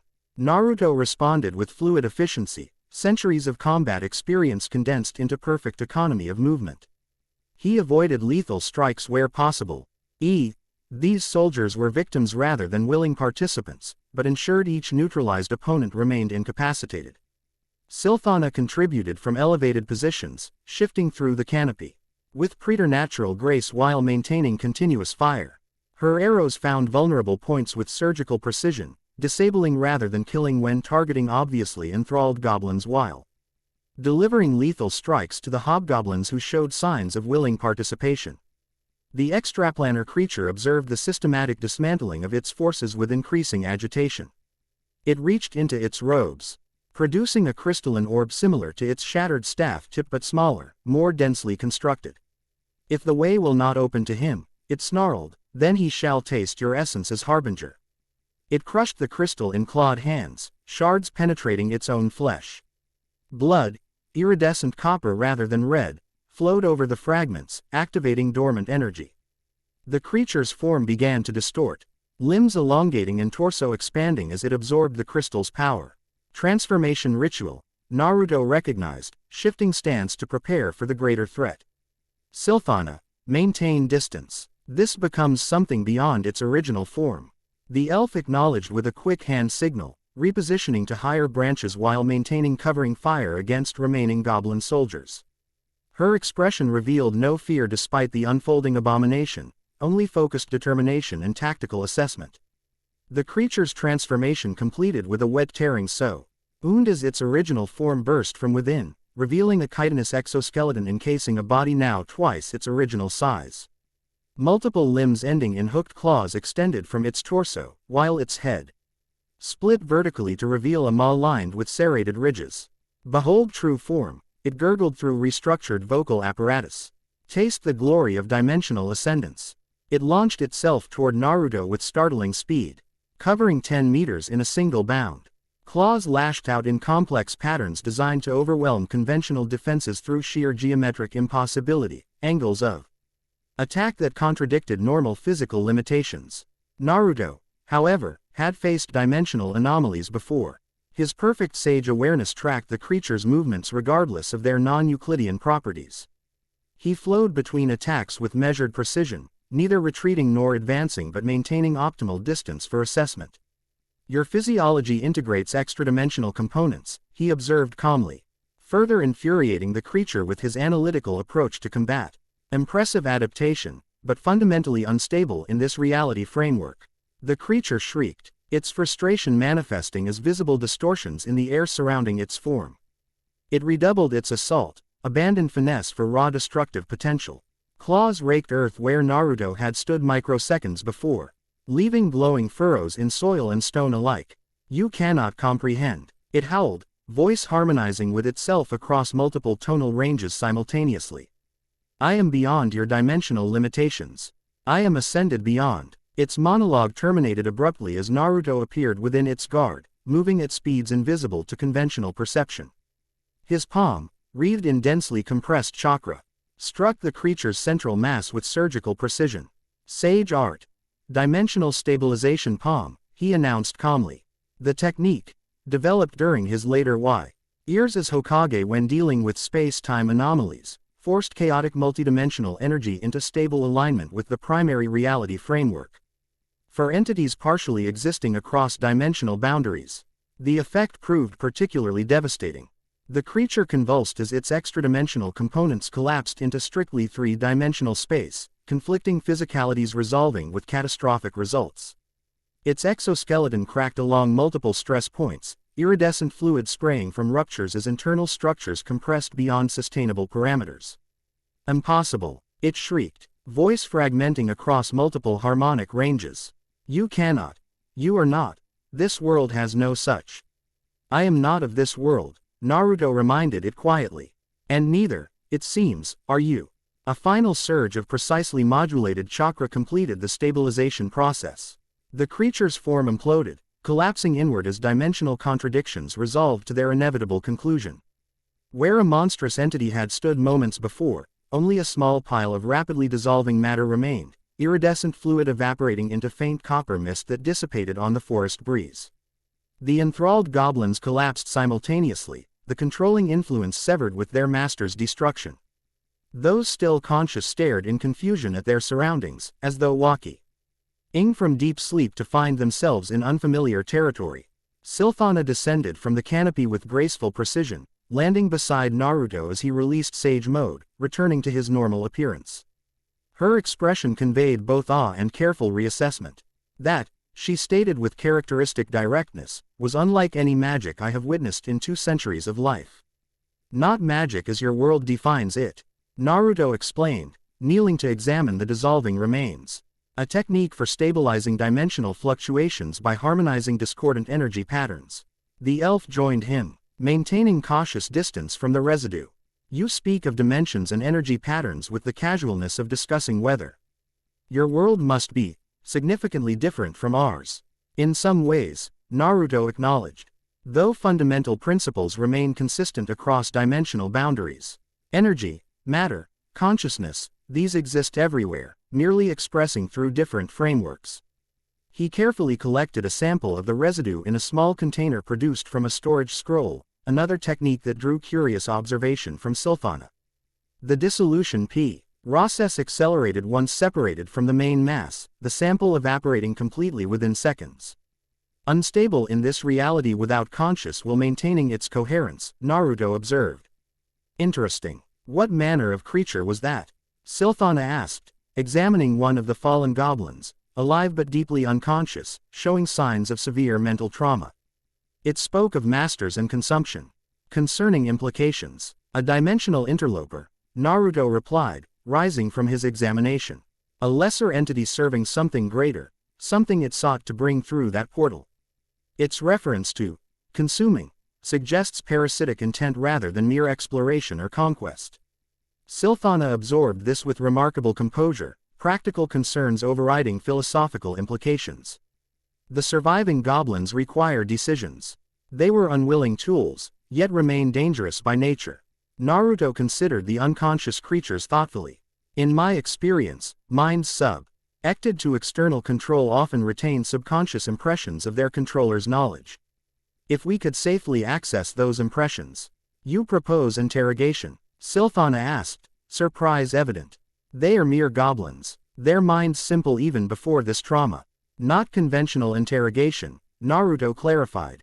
"A technique from my world allows limited consciousness linking, a way to access fragmented memories without further harm to already damaged minds." The elf's expression shifted from skepticism to cautious interest. You continue revealing capabilities beyond my experience, Sage. This technique, does it risk the subject's remaining mental coherence? When performed correctly, no, Naruto assured her. The approach is gentle, more akin to guided dreaming than forced extraction. Their minds are already fractured from the control breaking. This may actually help stabilize the fragments by providing coherent organization. After brief consideration, Sylphana nodded. Proceed, then. Knowledge serves the forest's protection. Naruto selected the least physically injured goblin, positioning his palm gently against its forehead. Chakra flowed in carefully modulate. Patterns, not the brute force approach of Yamanaka clan techniques, but the refined method he had developed for therapeutic purposes during post-war trauma recovery efforts. His consciousness brush, against the goblin's fractured mind, chaotic, disorganized impressions swirling without structure.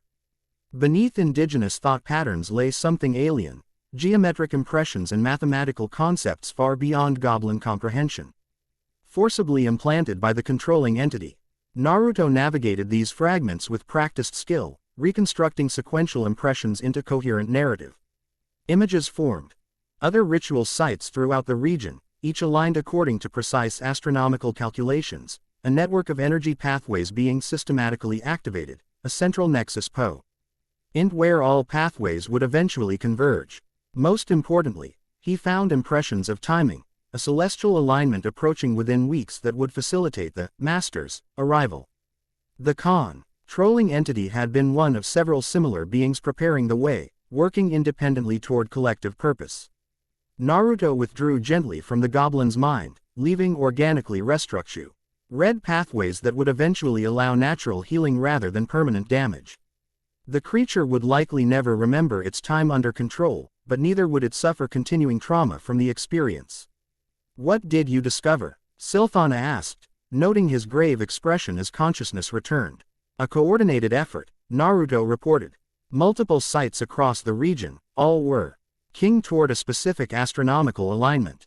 Whatever they seek to bring through requires precise timing and significant preparation. He rose, scanning the clearing with renewed perspective. This site was merely one node in a larger network. The creature expected failure at individual locations, redundancy built into their strategy. Then destroying one node accomplishes little, Sylphana concluded grimly. How many others exist? And where? At least 7 active sites according to the impressions I gathered, Naruto answered. With a central convergence point intended to channel combined energies. The location remains unclear, protected somehow from even the controlled subject's awareness. Sylphana processed this information with the methodical consideration he had come to appreciate in their brief acquaintance. We should examine the stones more thoroughly before departing. If these sites form a network, perhaps the configuration itself reveals the central point.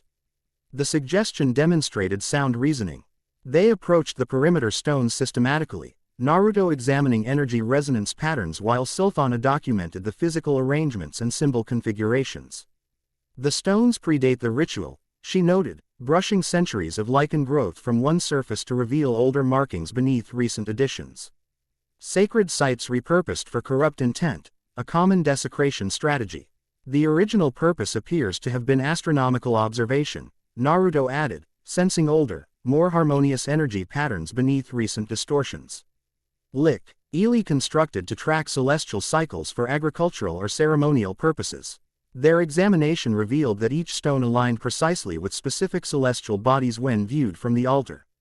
The entire clearing functioned as a primitive but effective astronomical calculator, designed to identify significant alignments with remarkable accuracy given its ancient construction. The corrupted ritual hijacks existing alignments, Naruto explained, demonstrating how the blood markings overlaid original sightlines to create new configurations. Clever. Using established energy pathways, rather than creating new ones, more efficient and less detectable. As they completed their examination, Naruto's attention was drawn to a partially buried object near the altar's base, visible only from certain angles due to accumulated soil and vegetation. Carefully clearing the covering material revealed a stone tablet approximately 30 centimeters square, its surface covered with intricate carvings. This doesn't match the other components, he observed, gently lifting the tablet from its resting place. Different material composition, Different carving technique. Silthana leaned closer, her expression shifting to one of puzzlement. Those symbols. They resemble no language I've encountered, yet seem strangely familiar. Naruto brushed accumulated soil from the tablet's surface, revealing complex patterns that sent immediate recognition through his consciousness. Because they're not from your world, he confirmed quietly. These are sealing formula components from my homeland, specifically dimensional transit markers. The revelation hung between them, its implications expanding with each moment of consideration. Silthana glanced from the tablet to Naruto and back, connecting conclusions with impressive speed. You believe your arrival was not random, she stated rather than asked. That something or someone deliberately created a pathway for you specifically. It appears increasingly likely, Naruto acknowledged, carefully examining the tablet's markings. These symbols incorporate elements uniquely associated with my specific energy signature components. That would facilitate my transition while excluding others. He traced particular sequences, recognition deepening with each identified element. Some of these are known only to a handful of masters in my world. Their presence here suggests either knowledge transfer across dimensions or... He paused, considering implications. Or what? Silthana prompted. Or someone from my world has been here before me, Naruto completed. The possibility both troubling and intriguing. Someone with advanced knowledge of dimensional transit techniques. The elf absorbed this with remarkable composure. Which raises questions of purpose. Why bring you here, and why now, as these other entities attempt their own dimensional incursions? Questions requiring answers, Naruto agreed, carefully wrapping the tablet in protective cloth before securing it within a storage scroll. This tablet may provide them once I've analyzed it more thoroughly. They secured the clearing, ensuring no immediately dangerous elements remained active, before turning attention to practical concerns regarding the surviving goblins. Eventually, they decided to leave them bound but alive, their memories of control largely erased by the traumatic severance of influence. Without leadership or artificial cohesion, they'll scatter upon waking, Silthana predicted. Return to natural behavioral patterns, still dangerous but lacking organized threat capacity. A reasonable assessment, Naruto agreed. And more importantly, they may serve as unwitting warning mechanisms. If the controlling entities attempt to re-establish influence, these individuals will be targeted first, their previous conditioning making them susceptible. Living alarm systems, Silthana nodded approvingly. Practical thinking for a human. For anyone, Naruto corrected mildly, earning a brief smile from the elf. They departed the clearing, Silthana leading them on a circuitous route designed to assess whether other sites mentioned in the goblin's memories might be nearby. Naruto maintained periodic Sage Mode activation, scanning for energy disruptions similar to those they had encountered. Several hours of systematic exploration revealed no immediate secondary sites within reasonable distance, suggesting the network's nodes maintained significant separation for strategic redundancy. By mid-afternoon, they adjusted their approach, focusing instead on establishing the broader pattern to extrapolate potential locations. If the original stones functioned as astronomical alignment markers, Naruto reasoned as they paused beside a small forest stream, then the network likely follows celestial mathematics rather than geographical convenience. Silthana nodded, producing a small leather-bound journal in which she had documented their findings. Assuming consistent mathematical relationships, we could potentially calculate other node positions based on stellar progressions. Her understanding of astronomical principles impressed Naruto, another reminder that elven intellectual development followed different patterns than human learning, accumulating depth through centuries of observation rather than accelerated theoretical advancement. Your knowledge of stellar movements is considerable, he observed. A shadow of something like sadness briefly crossed her features. 2 centuries provide ample time for observation of the night sky, particularly when sleep comes reluctantly after witnessing darkness beyond starlight. The comment offered unexpected glimpse into personal history, suggesting experiences had shaped her beyond mere racial characteristics. Naruto recognized the tone. He had heard similar nuances from veterans who had witnessed war's darkest aspects. The universe's consistent movements provide comfort when terrestrial matters prove chaotic, he offered, sharing perspective rather than pursuing painful details. The stars continue regardless of our tribulations.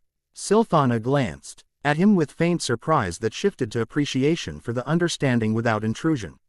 Indeed, though even celestial constants can be leveraged for destructive purpose, as we've seen today.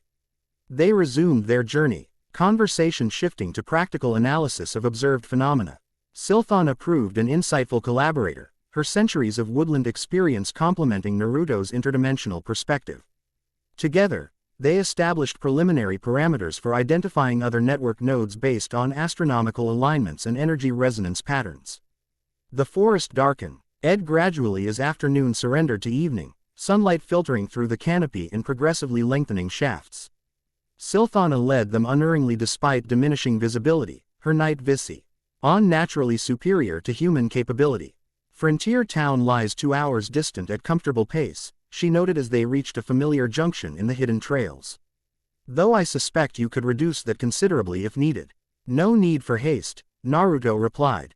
The information we've gathered requires careful consideration before further action. Silthana nodded agreement, then hesitated briefly before continuing. The tablet you recovered, would fresh perspective assist your analysis? The libraries of my people contain certain arcane knowledge rarely shared with humans. The represented significant trust, particularly from an elf who had initially approached their partnership with pronounced skepticism. Naruto recognized both the practical value and the relational importance of her suggestion. Fresh perspective always brings value, he acknowledged. Though I wouldn't wish to impose unrestricted knowledge. Knowledge serves life when properly applied, Silthana responded with formal cadence suggesting cultural aphorism. What we witnessed today threatens all living beings, regardless of species. Such circumstances transcend ordinary restrictions. They continued in companionable silence for a time, the forest's nocturnal awakening surrounding them with subtle sounds, owl calls, rustling undergrowth as small creatures emerged, the distant howl of hunting predators.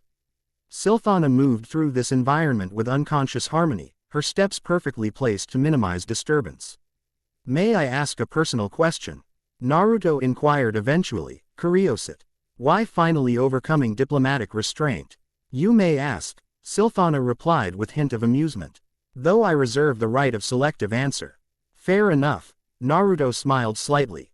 I'm curious about your presence in human territories. Most accounts suggest elven enclaves maintain considerable separation from human settlements. Silthana considered her response carefully, measuring personal disclosure against established boundaries. Accurate observation, she acknowledged. My people generally prefer isolation, a preference born from historical experiences and fundamental philosophical differences. She ducked beneath a low-hanging branch, continuing both movement and explanation with fluid grace. I chose different paths. 2 centuries witnessing only elven perspectives proved insufficient. The world changes beyond our forests, yet many of my kind pretend otherwise, as though ignoring transformation prevents its reality. The admission carried weight beyond its simple pH, raising a philosophical divergence significant enough to separate her from cultural norms. Naruto recognized the courage such choices required, regardless of species. Seeking broader understanding of creates distance from established communities, he observed. A price of growth that transcends cultural boundaries. Silthana glanced at him with renewed assessment. You speak from experience rather than theory. My path has included both integration and separation at different stages, Naruto confirmed. Leading sometimes requires distance for perspective, even when connection remains the ultimate goal. You mentioned leadership role in your homeland, she recalled. Political authority carries different implications among various cultures. What form did yours take? I served as Hokage, leader of a hidden village of warriors with special abilities, Naruto explained, offering equivalent information to what she had shared. Military commander, political administrator, diplomatic representative. Eventually I stepped down to pursue deeper understanding as a wandering sage. From defined authority to philosophical exploration, Silthana noted with interest. Many humans cling to power once attained. Relinquishing it voluntarily suggests unusual perspective. Power serves purpose rather than defining worth, Naruto replied simply. When purpose changes, attachments must adapt accordingly. Their philosophical exchange continued as they navigated the darkening forest, perspectives separated by cultural backgrounds yet finding unexpected common ground in fundamental values. Silthana's initial condescension had completely dissolved, replaced by intellectual respect that transcended species differences. As frontier town's Torklet Palisade appeared through the trees, Naruto realized their day's exploration had yielded more than tactical information. He had gained a potential ally whose unique perspective and capabilities complemented his own in ways that might prove crucial to understanding his purpose in this world. They approached the eastern gate just as evening patrols completed torch lighting along the walls. Guards recognized them immediately, the distinctive combination of elven archer and platinum-ranked sage having become known throughout the settlement after yesterday's events. "Welcome back, Master Sage, Lady Archer," the gate captain greeted with respectful nod. "The guild requested notification of your return. Shall I send a runner to inform them?" "Please do," Naruto confirmed. "We have information requiring prompt attention."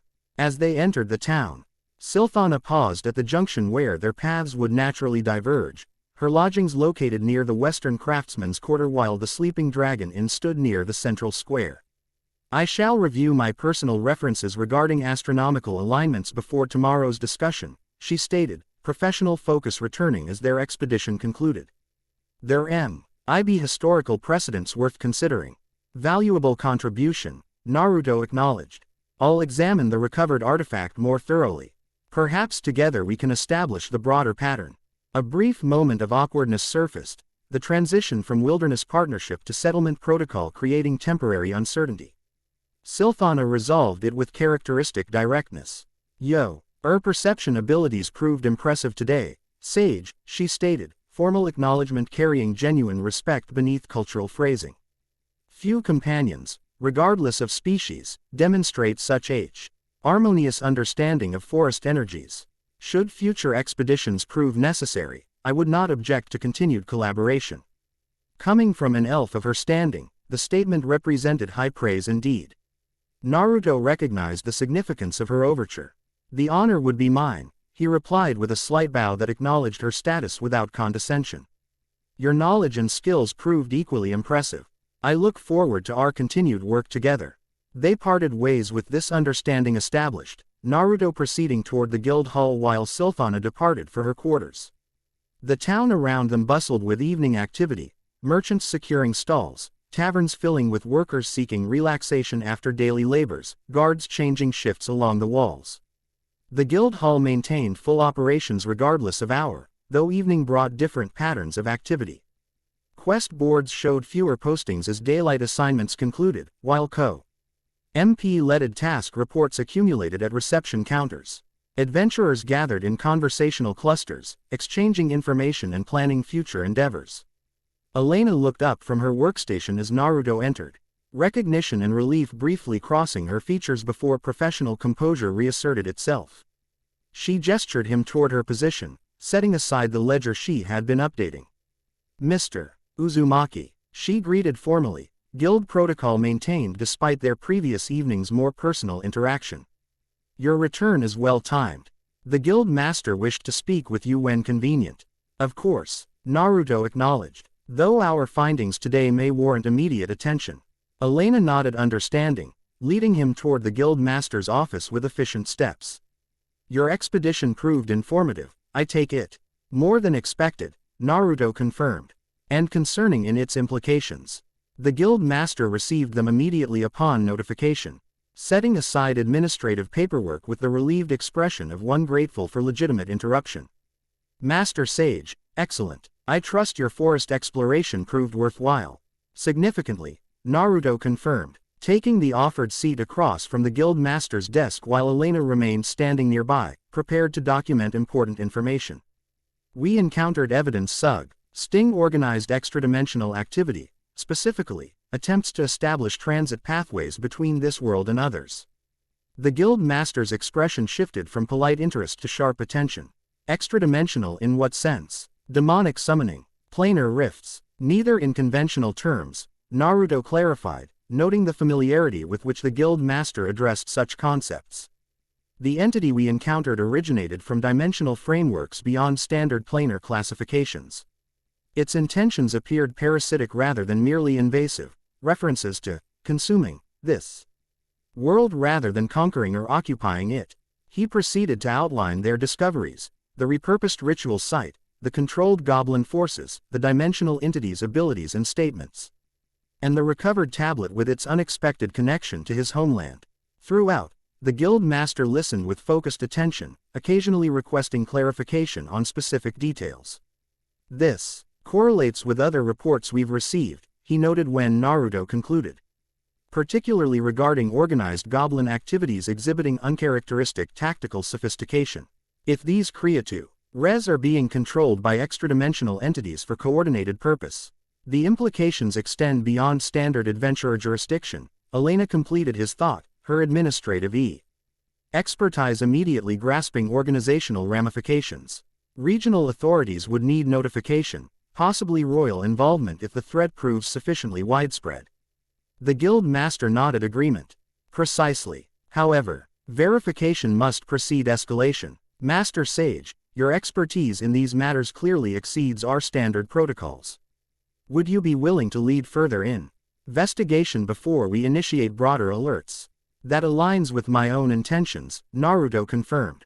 The tablet we recovered may provide crucial information regarding these dimensional interactions. I'll need time to analyze it properly. Of course, the guild master agreed readily. Whatever resources the guild can provide are at your disposal. Elena, please ensure Master Uzumaki receives full cooperation from all departments. Quote, yes, sir, she acknowledged with professional efficiency. The meeting concluded with arrangements for comprehensive information exchange the following morning. As they exited the guild master's office, Elena accompanied Naruto toward the main hall, her expression thoughtful. Your findings explain certain anomalies in recent report patterns, she noted. Particularly the coordinated timing of attacks across normally unconnected territories. You suspected organized direction rather than coincidence, Naruto observed, recognizing the analytical thinking behind her statement. Suspected but couldn't confirm without additional evidence, she acknowledged. Goblin behavior typically follows predictable patterns. Recent deviations suggested external influence. But the nature of that influence remained unclear until now. They reached the main counter where several other guild staff managed evening operations. Elena hesitated briefly before continuing in slightly less formal tone. If you're planning to examine the artifact this evening, proper documentation would benefit future analysis. The guild maintains restricted reference materials that might prove relevant. The offer balanced professional assistance with personal interest, her administrative expertise recognizing practical benefits while her intellectual curiosity engaged with the unprecedented situation. Naruto appreciated both aspects. Documentation would indeed prove valuable, he agreed. Though I wouldn't wish to extend your duties unnecessarily. Extraordinary circumstances warrant schedule adjustments, she replied with diplomatic phrasing that conveyed willingness without explicitly stating personal preference. The Sleeping Dragon maintains a private room available to platinum-ranked adventurers. I could bring relevant references there, if convenient. That would be most helpful, Naruto acknowledged, recognizing the logical efficiency of her suggestion. An hour hence, perhaps. I should refresh myself after the forest expedition. An hour would be perfect, she confirmed with professional nod. I'll need time to access the restricted archives properly. Their arrangement established, Naruto departed the guild hall, the evening air carrying refreshing coolness after the day's exertions. The Sleeping Dragon Inn welcomed him with warm illumination and the comfortable atmosphere of established routine. Patrons engaged in meals and conversation while staff moved with practiced efficiency between tables. The innkeeper greeted him with customary respect, informing him that bath facilities had been prepared in anticipation of his return, another privilege of his rank that Naruto accepted with genuine appreciation after a day in the forest. The private bathing chamber provided welcome opportunity to cleanse forest residue and center his thoughts before the evening's analytical work. Refreshed and changed into clean attire, Naruto returned to his suite to find the promised study room had been prepared, a smaller chamber adjoining his main quarters, furnished with a substantial desk, comfortable chairs, and excellent lighting. From both windows and well-placed oil lamps, the space balanced functionality with comfort, clearly designed for extended intellectual work. He carefully removed the tablet from its protective wrapping. positioning it on the desk where light revealed its intricate markings most effectively. Initial examination confirmed his forest assessment. The symbols incorporated elements uniquely associated with his specific chakra signature, arranged in patterns suggesting deliberate summoning rather than random dimensional intersection. More intriguing were components he didn't immediately recognize, modifications to standard formulas that suggested adaptation for this world's different energy patterns. Someone with advanced knowledge of both dimensional transit techniques and this world's metaphysics. Cal Structure had created this artifact with very specific purpose. A respectful knock interrupted his analysis approximately an hour after his return. Elena entered at his invitation, carrying roll-bound volumes and rolled parchments secured with guild seals. "I hope these prove useful," she said, placing the materials carefully on an unoccupied portion of the desk. Historical accounts of dimensional phenomena, theoretical treatises on interplanar travel, and documented instances of extradimensional entities throughout guild territories. Naruto examined the collection with genuine appreciation. "Comprehensive research. You identified relevant materials quickly. Administrative efficiency requires knowing where to look," she replied with modest acknowledgement. "Though I confess, personal interest influenced my selections. Dimensional theory has always fascinated me, though practical applications remain largely theoretical in standard guild operations. Until now," Naruto observed, gesturing toward the tablet. Elena approached cautiously, scholarly interest evident as she observed the artifact. "May I ask what language these symbols represent?" "They match nothing in our linguistic archives. They're not precisely language in conventional sense," Naruto explained, indicating specific patterns. "Closer to mathematical formulas expressed through symbolic representation. What my people call sealing techniques. They manipulate energy through precise configuration rather than communicating abstract concepts." "Fascinating," she responded, analytical mind clearly engaged. "Similar to arcane circles in some magical traditions, perhaps, though considerably more complex." Her observation demonstrated impressive conceptual flexibility, connecting unfamiliar principles to known frameworks without oversimplification. Naruto appreciated both her intelligence and her restraint in not handling the artifact without permission. "A reasonable comparison," he acknowledged. "Though sealing techniques interact more directly with fundamental reality structures rather than channeling pre-existing magical energies. They established an efficient collaborative approach." Naruto examining the tablet's components while Elena researched historical parallels in guild records. Her organizational skills proved invaluable in quickly identifying relevant information while disregarding unhelpful tangents. As evening deepened into night, their work revealed intriguing connections. Several historical accounts described phenomena similar to Naruto's arrival, unexpected appearances of individuals with unusual abilities, often preceding periods of significant upheaval or transformation. Most such accounts remained fragmentary, recorded as curiosities rather than systematic studies. But patterns emerged nonetheless. This account from 3 centuries ago describes a golden warrior appearing through tear in the sky, Elena noted, indicating a particularly ancient text. "The description bears striking resemblance to your energy manifestation during yesterday's goblin attack." Naruto examined the referenced passage with interest. "The timing correlates with significant astronomical alignment, similar to what our forest entity mentioned." "And here," Elena continued, identifying another reference, approximately 5 centuries past, stranger from beyond with eyes of nature's wisdom. The account mentions abilities to command elements and summon duplicates of himself. Suggesting another shinobi from my world, Naruto concluded, connections forming with increasing clarity. These aren't random intersections between dimensions. There's pattern and purpose behind these transits. Their collaborative analysis continued until midnight approached, each discovery building toward troubling conclusions. The historical appearances of dimensional travelers correlated with subsequent conflicts involving consuming shadows, or devouring darkness, entities had matched the forest creature's references to its master. "It appears your arrival follows historical precedent," Elena observed, organizing their accumulated findings into coherent sequence. "Previous travelers with abilities similar to yours appeared shortly before attempted incursions by these consuming entities. Suggesting deliberate countermeasure rather than coincidence, Naruto agreed. Examining the tablet with renewed understanding. Someone or something has been monitoring these incursion patterns across centuries, arranging for appropriate opposition when needed. The implica, Qian hung between them, that Naruto's arrival represented calculated intervention rather than accidental transition. His presence served specific purpose in cosmic balance between dimensions, though the entity responsible for arranging his transit remained unclear. Elena suppressed a yawn, her disciplined professionalism finally yielding to physical needs after extended concentration. Naruto Riko, Gnized the signs of fatigue despite her attempts to disguise them. We've made excellent progress, he acknowledged, providing graceful opportunity for conclusion. The remaining analysis can continue tomorrow with fresh perspective.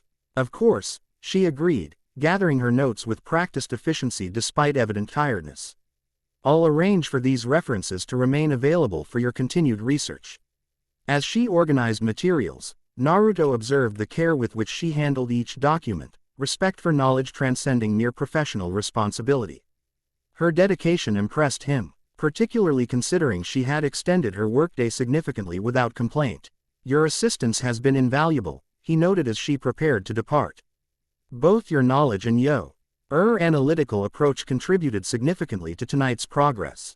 A slight coloring touched her cheeks at the genuine compliment. It's rare to apply theoretical knowledge to practical circumstances, she acknowledged. Most guild documentation remains purely administrative. This, she gestured toward their collaborative work, represents meaningful contribution beyond routine categorization. The comment revealed something of her personal motivation, intellectual capability finding limited outlet within standard guild operations despite her evident talents. Naruto recognized the subtle frustration underlying her satisfaction with tonight's work. Knowledge properly applied changes outcomes, he observed. Your understanding of guild records provided connections I couldn't have established alone. Regardless of my experiences, her expression brightened at this acknowledgement. Thank you. I should return these restricted materials to proper storage before retiring. Will you continue your investigation in the morning? After consulting with Silphana regarding astronomical alignments, Naruto confirmed. Her perspective may provide additional context for the historical patterns we've identified. A sound approach, Elena nodded approval. High Elf Archer's cooperation itself represents unprecedented development. Her willingness to collaborate with you suggests she recognizes the significance of these discoveries. Their conversation concluded with arrangements to reconvene the following day for continued analysis. After Elena's departure, Naruto remained in the study room, examining the tablet with renewed understanding of its potential significance. The symbols represented more than mere transportation formula, they incorporated elements suggesting deliberate selection and targeted extraction. Someone had specifically identified him as necessary intervention for this world's current crisis, arranging his transit with remarkable precision despite dimensional barriers. More intriguing was the craftsmanship itself. The technique incorporated elements Naruto recognized from various sources: Uzumaki clan sealing traditions, sage modifications developed at Mount Myoboku, and even components reminiscent of Otsutsuki dimensional transit methods. Only a handful of individuals in his world could have combined these elements with such sophisticated understanding. Fascinating puzzle, he murmured, finally setting the tablet aside as midnight passed. Though perhaps not entirely surprising. Dimensional boundaries have always been more permeable than most realize. He moved to the window, gazing outward at Frontier Town's nighttime profile. Torches marked the walls where guards maintained vigilance, while scattered lanterns illuminated windows where residents continued activities despite the hour. Ordinary lives continuing despite extraordinary developments, a reminder of what required protection. Tomorrow would bring new information through Silphana's astronomical knowledge and further guild research. For tonight, Naruto had established baseline understanding of his situation, not random arrival but purposeful placement, not coincidental timing but strategic intervention. Whatever entity had arranged his transit had done so with specific purpose connected to the impending dimensional incursion. Understanding that purpose completely would require additional investigation.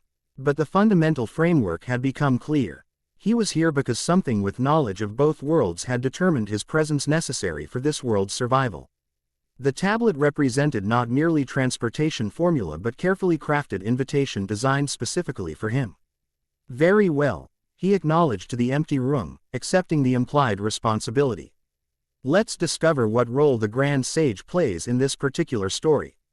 His decision made, Naruto retired for the night, mind organizing accumulated information even as his body rested. Tomorrow would begin the next phase of investigation, identifying the central convergence point where dimensional boundaries would thin most dramatically during the approaching astronomical alignment. Somewhere in this world, ancient forces prepared for cosmic confrontation. His arrival represented one move in a game played across dimensional boundaries and centuries of preparation. Understanding the board fully would require combining his dimensional knowledge with this world's historical context. Between Silthana's astronomical wisdom, Elena's historical research, and his own dimensional expertise, patterns would emerge from apparent chaos. The path forward remained unclear, but its first steps had been identified. The Grand Sage would walk that path regardless of where it led, across dimensional boundaries if necessary. Some responsibilities transcended world boundaries, and protection of innocent lives ranked foremost among them. Chapter 2 and Chapter 3, Shadows of Faith. Water Town emerged from morning mist like a dream half remembered, its buildings rising directly from the vast lake's surface on a network of wooden platforms and ancient stone foundations. Sunlight fractured across rippling water, casting kaleidoscopic reflections against whitewashed walls and weathered timber. The effect created a shimmering, ethereal quality, a city dancing between substa. NCE an illusion with each passing breeze. Naruto stood at the Pharaoh's bow, observing the approaching settlement with quiet appreciation. 3 days had passed since his forest expedition with Silthana. Days filled with intensive research and strategic planning. The astronomical patterns she had identified, combined with Elena's historical records and his own analysis of the recovered tablet, D pointed unmistakably toward Water Town as the next critical location in their investigation. First visit to the floating city. The ferryman's weathered voice interrupted Naruto's contemplation. His tone suggesting he already knew the answer. Is it that obvious? Naruto replied with a slight smile. The old man chuckled, hands steady on the tiller despite advanced age. Everyone wears that aim expression on first approach, like they've stumbled into a painting rather than a proper town.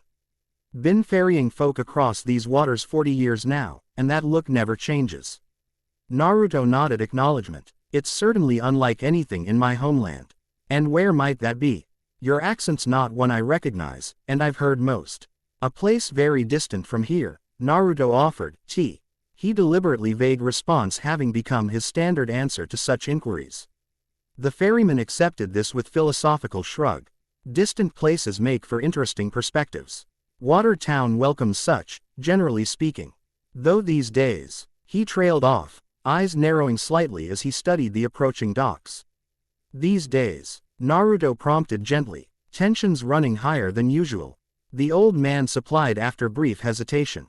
Temple and civil authorities at odds over some religious matter. Streets not as welcoming to strangers as they once were. Just mind yourself, especially near the cathedral district.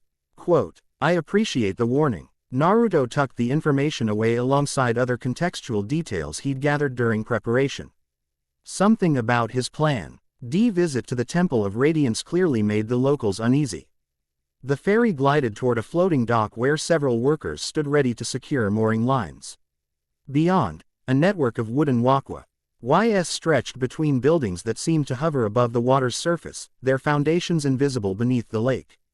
Residents moved with the particular gait of those born to floating surfaces. A subtle adjustment to balance that became second nature through lifetime practice. Best of luck with whatever brings you here, the ferryman offered as they docked. Just remember, in Water Town, hat lies beneath the surface matters more than what floats above. With that cryptic farewell, he turned to assist other passengers disembarking behind Naruto. The warning, or perhaps advice, echoed in Naruto's mind as he stepped onto the gently swaying dock, adjusting instantly to its movement through long-practiced chakra control. Water Town's unique architecture became more apparent at ground level, or rather, deck level. What had appeared from a distance as a cohesive floating city revealed itself as a complex network of independent platforms connected by bridges and walkways. Some sections consisted of ancient stone construction predating modern engineering, while others displayed more recent wooden construction. The entire settlement rose and fell with the lake's breathing buildings. Designed to accommodate seasonal water level fluctuations through ingenious floating foundations, Naruto navigated the primary walkways with unhurried purpose, mentally orienting himself against the map Elena had provided. The Temple of Radiance occupied the city's heart, a massive cathedral whose towering spires had been visible even from the distant shore. According to their research, the temple housed both the greatest concentration of historical records regarding dimensional phenomena and the current residence of the woman known as Sword Maiden. The path to the cathedral district took through the settlement's commercial center, floating marketplaces where vendors sold wares from boats moored alongside permanent shops built on stabilized platforms. The merchandise reflected Water T's unique position as trading nexus between northern and southern territories, exotic spices alongside practical tools, foreign luxuries beside local necessities. Naruto's passage drew curious glances but few direct interactions. His distinctive appearance and Platinum Adventurer's tag marked him clearly as an outsider, yet one of sufficient rank to warrant caution rather than immediate challenge. The ferryman's warning about tensions seemed confirmed by the subtle wariness with which locals observed his progress toward the temple district. The transition from commercial to religious sectors occurred with dramatic architectural shift. Wooden walkways gave way to stone bridges featuring intricate carvings of religious symbols. Buildings transformed from practical timber construction to elaborate stonework with decorative elements capturing and reflecting the omnipresent water light. Guards became more prevalent, their armor bearing both city insignia and religious symbols in equal prominence. The Temple of Radiance itself dominated the district, a vast cathedral whose foundations rested directly on the lake bed rather than floating platforms. Ancient stone rose from water in seamless transition, the original construction predating the floating city that had gradually developed around it. Massive stained glass windows depicted religious iconography using water and light imagery, their colors casting prismatic patterns across the surrounding plaza. Naruto approached the main entrance where temple guards maintained vigilant position. Unlike city watchmen, these wore ceremonial armor seemingly designed more for religious significance than practical protection, though Naruto's experienced eye noted the underlying functionality beneath decorative elements. "State your business, traveler," the senior guard requested, professional rather than hostile despite the formal phrasing. "I seek audience with the Sword Maiden," Naruto replied directly. "My inquiry concerns matters of dimensional significance that may interest her." The guard's expression shifted subtly, recognition of the unusual terminology combined with reasonable wariness.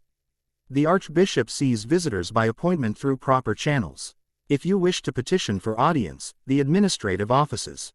Perhaps this might expedite matters," Naruto interrupted politely, producing a sealed document bearing the Adventurers Guild insignia, Elena's contribution to their planning, prepared with impressive administrative foresight. The guard examined the seal with raised eyebrows before returning the document unopened. "Wait here, please." He turned to his subordinate with quick instructions before disappearing through the massive doors. Naruto waited patiently, using the opportunity to observe the cathedral's exterior details more thoroughly. The stonework displayed craftsmanship beyond conventional masonry, certain blocks aligned with astronomical precision, their positioning corresponding to celestial movements rather than merely structural requirements. More intriguing were subtle energy patterns flowing through the foundation, not immediately apparent to normal perception but clearly detectable to his sage-enhanced senses. "The entire structure functions as cosmic alignment mechanism," he murmured to himself, recognizing similarities to the forest clearing stone arrangement but on monumentally larger scale. Tracking intersections between dimensional boundaries rather than merely celestial bodies. His observation was interrupted by the guard's return, accompanied by a temple official in elaborate ceremonial robes. The newcomer studied Naruto with clinical assessment before offering formal bow. "I am High Deacon Lorith," he introduced himself. "The Archbishop has granted your request for audience. Please follow me." The abrupt acquiescence suggested Naruto's guild credentials carried significant weight. or perhaps that the Sword Maiden had her own reasons for accepting unexpected visitors discussing dimensional matters. Either possibility aligned with their research indicating the temple's involvement with previous interdimensional events. High Deacon Lo. Wrath led Naruto through the cathedral's grand entrance into a soaring interior space where architectural mastery created illusion of impossibility. Massive stone columns supported a vaulted ceiling so high it seemed to capture clouds within its arches. Light streamed through stained glass windows in precisely calculated angles, creating illuminated pathways across the marble floor that Naruto suspected tracked daily and seasonal solar movements. Temple personnel moved with practiced efficiency throughout the space, acolytes maintaining countless oil lamps, priests conducting small services at side chapels. Administrative staff managing the complex logistics of a religious institution that clearly functioned as both spiritual center and political entity. Many paused briefly in their duties to observe Naruto's passage, their expressions ranging from curious to concerned. Their path led through the main sanctuary into more private sections of the complex, corridors narrowing as they transitioned from public worship spaces to administrative and residential areas. Eventually they reached an ornately carved door guarded by two women wearing ceremonial armor that failed to disguise their obvious combat readiness. "The Archbishop awaits within," Lorith announced, gesturing toward the door. "I trust you understand the significance of this unusual accommodation. I appreciate her willingness to meet on short notice." Naruto replied diplomatically. Indeed, the High Deacon's tone carried subtle warning. "The Sword Maiden's time is precious. I suggest using it wisely." With that parting advice, he departed, leaving Naruto under the watchful gaze of the female guards. One knocked on the carved door, announcing his presence before opening it just enough to permit entry. Naruto stepped through with respectful acknowledgement to the guards, finding himself in a surprisingly austere chamber given the cathedral's overall opulence. The room functioned as private study rather and formal reception chamber, walls lined with bookshelves rather than decorative elements, furniture chosen for functionality rather than impression. A large desk dominated one side, covered with open texts and unfurled scrolls in organized disarray suggesting active research rather than ceremonial display. Near tall windows overlooking the lake stood the room's sole occupant, a woman whose presence commanded attention without apparent effort. The Sword Maiden, known formally as Archbishop Clarissa Lumina, turned from her contemplation of the water to regard her visitor with sightless eyes, her most immediately recognizable feature alongside the ceremonial blindfold partially covering them. The platinum-ranked adventurer who appeared from nowhere and dispatched an ogre with a single strike, she stated, her voice carrying musical quality despite its formal cadence. News travels even to ecclesiastical ears, it seems. She moved forward with surprising grace for one without sight, navigating the room's layout with familiar confidence. Closer inspection revealed beauty that transcended conventional standards, classical features balanced with subtle strength, golden hair contrasting the simple white and gold vestments of her office. Though that alone wouldn't warrant disrupting my schedule, she continued, gesturing toward a chair positioned near a small conference table. Please, be seated. I'm told you wish to discuss dimensional matters, a subject rarely broached by visitors without specific purpose. Naruto accepted the offered seat, noting how she oriented herself perfectly despite her blindness. Thank you for seeing me, Your Grace. I am Naruto Uzumaki, though some know me as the Grand Sage. Titles and appellations often obscure more than they reveal, she observed, taking her own seat with fluid movement. But yours carries interesting implications. Few claim sage wisdom in an age prioritizing martial prowess, fewer still earn platinum recognition from the notoriously conservative guild. Her sightless gaze seemed to evaluate him despite physical limitation, a disconcerting sensation even for someone of Naruto's experience. Yet most intriguing is the energy you carry, unlike any I've encountered in extensive experience with both mundane and miraculous phenomena. The observation confirmed Naruto's suspicion that her perception transcended ordinary senses. You detect energetic signatures beyond physical appearance. A slight smile touched her lips. The eyes of faith perceive what physical vision cannot. Though in my case, necessity rather than choice initiated that particular education. The subtle reference to her blindness carried in spoken history, trauma transformed into different form of sight through adaptation rather than surrender. Naruto recognized the resilience such transformation required. To address your unspoken question, she continued, my interest in dimensional matters extends beyond scholarly curiosity.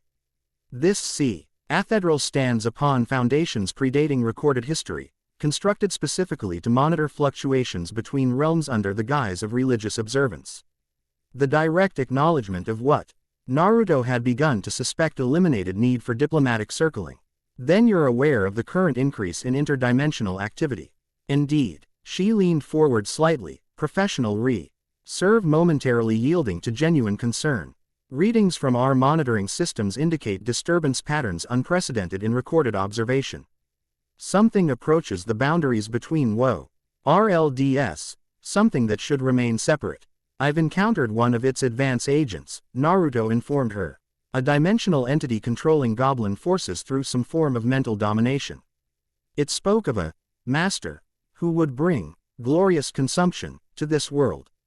The Sword Maiden's expression remained composed, though subtle tension in her posture revealed the information's significance. The Devourer, she stated quietly. Ancient texts speak of an entity between dimensions that consumes entire realities, not merely conquering but absorbing them completely into itself. She rose with sudden purpose, moving to a specific bookshelf with unerring precision. Fingers traced spines briefly before selecting a particular volume bound in what appeared to be metallic material rather than conventional leather or cloth. The book's surface caught light strangely, seeming to both reflect and absorb illumination simultaneously. This text dates from the cathedral's founding, she explained, returning to the table. Written in language predating modern linguistic structures, its translation remains incomplete despite centuries of scholarly effort. She opened the volume carefully, pages rustling with distinctive sounds suggesting unconventional material composition. However, certain passages achieved sufficient translation to establish troubling pattern. Every 7 centuries, astronomical alignments create temporary thinning between dimensional boundaries, intervals when the entity described as the Devourer between worlds attempts incursion. Naruto examined the open pages with interest, noting symbols bearing remarkable similarity to those on the forest tablet despite obvious differences in age and origin. These markings resemble interdimensional transit formulas from my homeland, though modified significantly. The Sword Maiden's head tilted slightly. Your homeland lies beyond conventional geographic reference, doesn't it? The perceptive question conference earned her intuitive understanding of his true nature. Yes, Naruto acknowledged simply. I arrived in this world through dimensional transition approximately 1 week ago, apparently deliberately summoned rather than randomly displaced. The prophecy manifests, she whispered, fingers tracing particular symbols on the open page. When darkness threatens consumption of all light, the golden sage walks between worlds, bringing wisdom born of pain transformed. Naruto raised an eyebrow. You have prophecies specifically referencing interdimensional travelers. Not travelers generally, she corrected. A specific traveler, summoned at moment of greatest need through ancient mechanisms established during previous incursion attempts. The temple's founders anticipated cyclical return of the threat and established countermeasures that would activate when needed. She closed the book carefully before continuing. Your arrival represents successful implementation of those countermeasures. Huff, understanding your specific role requires additional investigation. The information aligned with conclusions Naruto had begun forming through research with Elena and Sylphana. The tablet we recovered from the forest clearing incorporated elements specifically attuned to my unique energy signature. Someone or something deliberately targeted me rather than creating general dimensional aperture. Which raises fascinating questions about interdimensional awareness, the Sword Maiden noted. How did the ancients identify you specifically across dimensional barriers? What qualities made you their chosen countermeasure? And most significantly, what purpose did they intend you to serve in this conflict? These questions mirrored Naruto's own considerations over recent days. I hoped Temple's resources might provide context my limited investigation cannot. A reasonable expectation. She nodded thoughtfully. Our archives contain the most comprehensive collection of interdimensional research in known territories. If answers exist regarding your purpose here, this is indeed where you would find them. Her sightless gaze seemed to evaluate him again, weighing considerations beyond their immediate conversation. However, access to such materials requires certain accommodations. The temple maintains independence from secular authorities precisely to protect knowledge that might prove dangerous in unprepared hands. Understandable caution, Naruto acknowledged. What would satisfy your concerns regarding my intentions? Not concerns regarding intention, she clarified. Your purpose aligns with ours, protection against interdimensional threat. Rather, practical considerations regarding timeline. These archives extend beyond simple library, they incorporate AC. Tive monitoring systems requiring specialized knowledge for proper interpretation. She leaned forward slightly, dropping formal cadence for more direct communication. Bluntly, Master Sage, proper R.E. search would require days rather than hours. Water Town isn't Frontier Town. Accommodations for travelers focus on merchants rather than adventurers. The temple, however, maintains guest quarters for visiting dignitaries and scholars. The invitation remained unstated but clear. Naruto considered implications. Accepting temple hospitality would signal particular relationship to local political structures, potentially complicating his neutral adventurer status. Conversely, the opportunity to access comprehensive interdimensional records might prove crucial to understanding his purpose here. I appreciate the temple's hospitality, he accepted with diplomatic phrasing, and the opportunity to consult records unavailable elsewhere. Satisfaction briefly crossed her features. Excellent. I'll arrange appropriate accommodation and archive access. She rose with fluid grace, moving toward a cord hanging near her desk. High Deacon Lorith will establish necessary administrative details. As she pulled the cord, presumably summoning the aforementioned official, Naruto observed subtle energy fluctuations surrounding her form. The cathedral's ambient energy patterns seemed to flow through her body rather than around it, suggesting deeper connection to the structure's metaphysical properties than mere administrative authority would explain. While we await Lorith's arrival, she continued, returning to her seat. Perhaps you might share more specific information regarding your encounter with the dimensional entity. Details often provide context unavailable through general description. Naruto provided thorough account of the forest clearing encounter, including technical details regarding the entity's dimensional composition and the stabilization technique he had employed. Throughout, the Sword Maiden listened with focused attention, occasionally requesting clarification on specific elements but otherwise allowing his narrative to proceed uninterrupted. Your dimensional stabilization technique, she observed when he concluded. It forced extra-dimensional components into alignment with our primary reality framework. Correct, Naruto confirmed. Entities existing part I ally across dimensional boundaries maintain coherence through active balancing of conflicting physical properties. Forcing complete manifestation in single dimension creates unsustainable contradictions. Fascinating approach, she murmured. Our traditional countermeasures focus on banishment rather than forced manifestation, returning entities to their origin dimension rather than compelling complete presence in ours. Both approaches have merit depending on circumstances, Naruto acknowledged. Banishment preserves dimensional boundaries but leaves entities intact to potentially return. Forced manifestation destroys the specific entity but temporarily weakens dimensional separation at the manifestation point. Their technical discussion was interrupted by High Deacon Lorith's arrival, his expression revealing brief surprise at the apparently comfortable interaction between his superior and the foreign visitor. The Sword Maiden issued precise instructions regarding Naruto's accommodation and archive access, her tone shifting seamlessly back to formal ecclesiastical authority. The Master Sage will be granted contemplative status during his residence, she informed Lorith, using an apparently significant designation judging by his widened eyes. Ensure appropriate quarters in the Scholars' Wing and unrestricted archive access under Covenant protocols. As you wish, Your Grace. Lorith acknowledged with formal bow, though his expression suggested questions he wouldn't voice in Naruto's presence. Shall I assign research assistants from the Arcane Studies Division? That won't be necessary, she replied. I'll personally oversee the Master Sage's research requirements. This pronouncement clearly surprised the High Deacon more than previous instructions.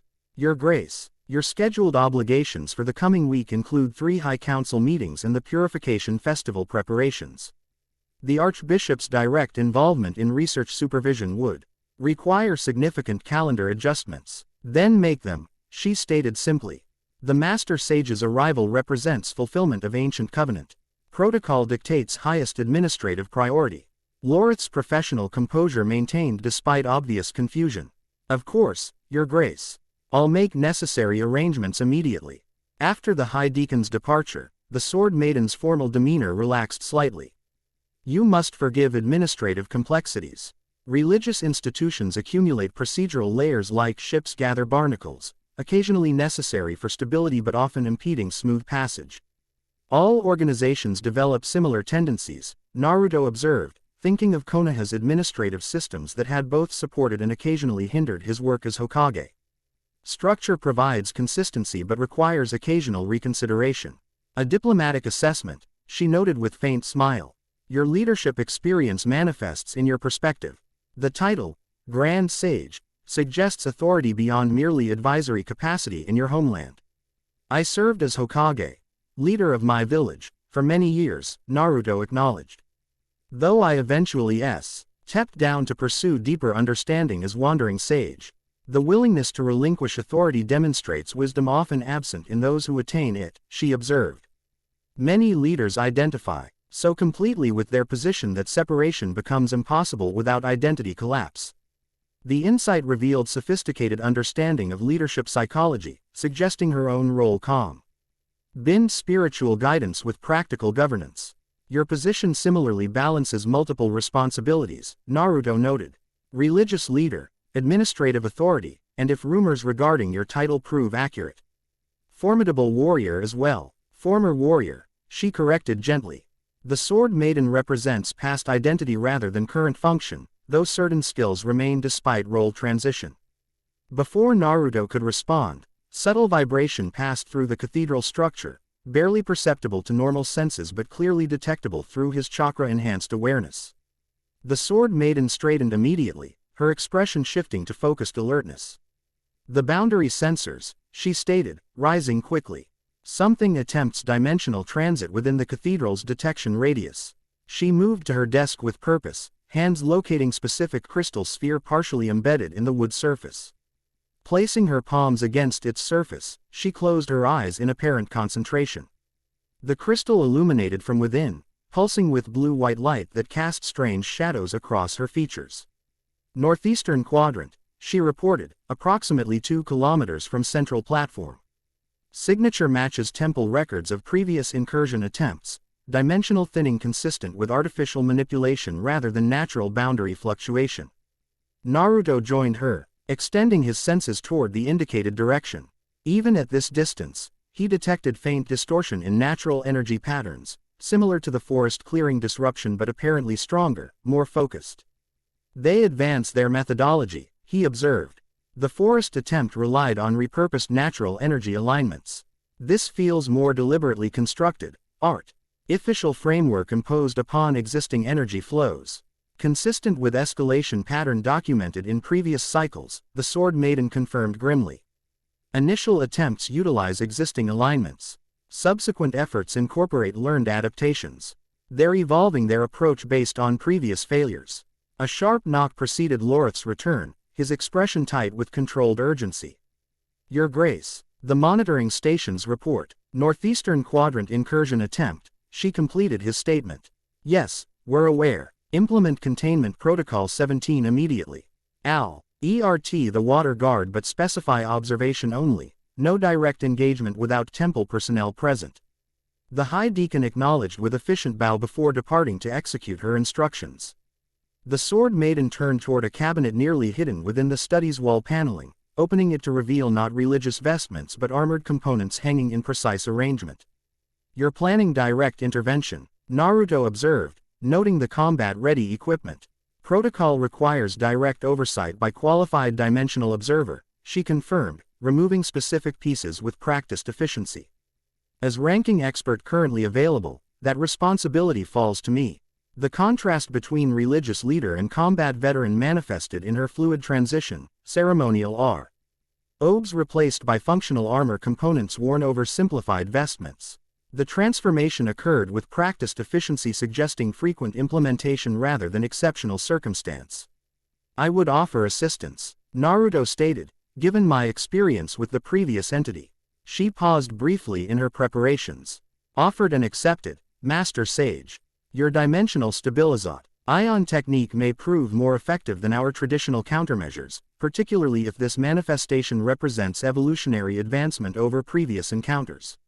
Within minutes, they departed the cathedral through passages clearly designed for discreet movement rather than ceremonial procession. A small contingent of temple guards accompanied them, women wearing the same functional AR. More as the Sword Maiden's personal guards, their weapons blessed with religious symbols yet unmistakably practical in design.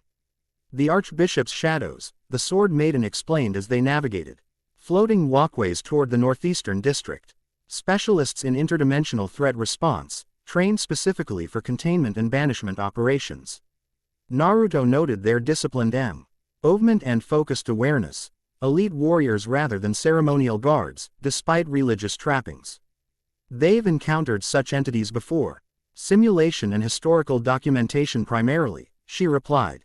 Active incursions occur rarely enough that direct experience remains limited. However, theoretical training incorporates detailed accounts from previous cycles. Their path took them beyond Water Town's central platforms into more peripheral districts where construction quality deteriorated noticeably. These floating neighborhoods housed working-class residents, fishermen, boat builders, service providers supporting the settlement's economic foundation. Buildings rose directly from water on pillar foundations rather than stone platforms, their weathered timber darkened by constant moisture. The Sword Maiden navigated these unfamiliar surroundings with surprising confidence despite her blindness, occasionally touching nearby walls not for guidance but seemingly to assess subtle vibrations. Naruto recognized the technique as form of sensory adaptation, using solid surfaces to detect disturbances transmitted through connected structures. The disruption grows stronger, she noted as they approached their destination. Dimensional pressure increasing at accelerated rate. Naruto confirmed her assessment through his own senses. The natural energy distortion had intensified significantly during their approach, now manifesting as visible atmospheric disturbance, air shimmering like heat mirage despite the cool temperature. Water surfaces beneath nearby platforms rippling in unnatural patterns oriented toward specific central point. That central point became visible as they rounded final corner, a decrepit warehouse standing on partly submerged stone foundation, its weather-beaten exterior belying the unnatural light pulsing from within. Temple guards had established perimeter around the structure, preventing civilian approach while Water Town municipal guards evacuated nearby buildings. High Deacon Lorith awaited their arrival, coordinating containment operations with practiced efficiency despite apparent tension. Your Grace, perimeter secured as directed. Initial observation suggests multiple human participants conducting ritual rather than spontaneous manifestation.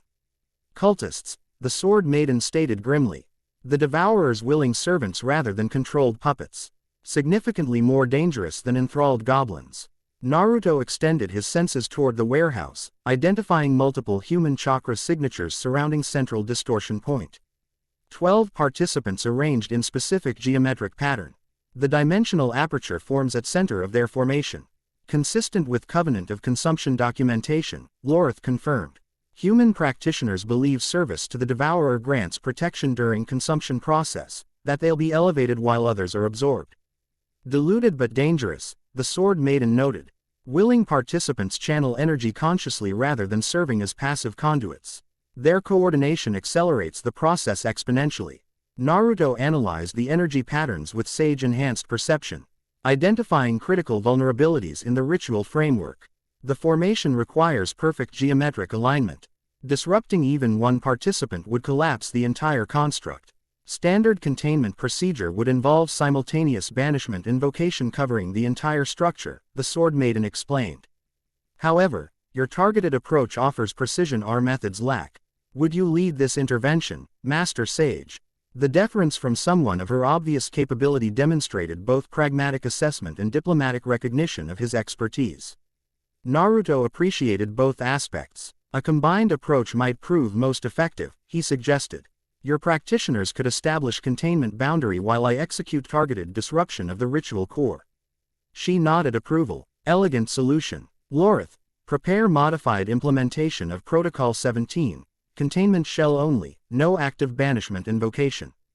The Haida, Akin issued precise instructions to temple personnel, who began positioning themselves at specific intervals around the warehouse. Each carried small crystalline objects that they placed carefully on surrounding surfaces, creating dimensional anchor points for the containment barrier. The shell will prevent dimensional energy escape if the ritual collapses catastrophically, the Sword Maiden explained, while permitting targeted intervention within its boundaries. Naruto formed hand seals, chakra flowing through pathways attuned through decades of practice. I'll create shadow clone to approach from opposite access point, dividing their attention while I target the ritual anchor. The Sword Maiden nodded understanding. Once your disruption initiates, my shadows will neutralize human participants. Our priority remains containment rather than punishment. These cultists require interrogation regarding broader network activity. Their strategy established, Naruto created Shadow Clone. With seamless efficiency, the duplicate appearing without theatrical effects beyond brief displacement of air. The clone departed immediately, circling toward the warehouse's rear entrance while Naruto prepared for primary intervention. Containment barrier activating, Lorith announced as temple personnel completed their preparations. The crystalline anchor points illuminated simultaneously, GY flowing between them to create translucent dome encompassing the entire warehouse structure. Barrier stable, one practitioner reported. Dimensional resonance contained within established parameters. The Sword Maiden turned toward Naruto with formal nod. We are prepared, Master Sage. Proceed when ready. Naruto activated Sage Mode, golden eyes perceiving the warehouse in layers of energy rather than merely physical structure. The ritual within had progressed substantially, dimensional boundaries visibly thinning at the formation's center, reality itself seeming to fold inward toward growing distortion. He moved with fluid grace that belied his age, form seeming to flicker between positions rather than traversing intervening space. The warehouse door yielded to precise application of chakra-enhanced strength, hinges separating without dramatic destruction that would alert those within. The interior revealed exactly what his senses had detected, 12 robed figures arranged in precise geometric pattern around central altar where crystalline structure pulsed with sickly purple light. Their chanting formed discordant harmony that physically affected the surrounding air, sound. D-waves visibly distorting reality's fabric alongside ritual energies. Naruto's clone initiated distraction from opposite entrance, its appearance drawing startled attention from several cultists.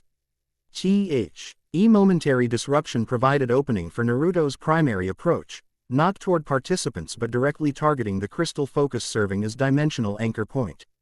Sage Art. Dimensional stabilization palm, he announced calmly. Hand striking the crystal with precisely modulated chakra. The effect was immediate and dramatic.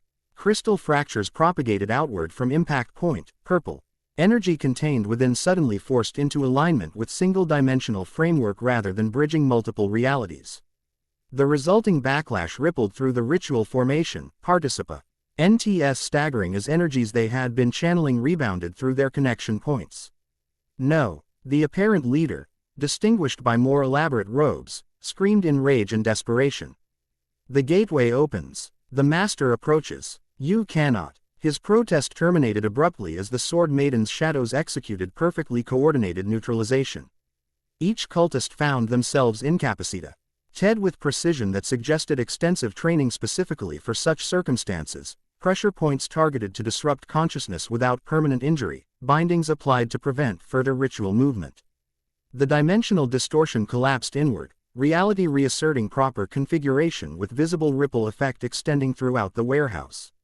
Unlike the forest entity, no Phi Sakal manifestation had progressed sufficiently to maintain presence after the ritual's disruption.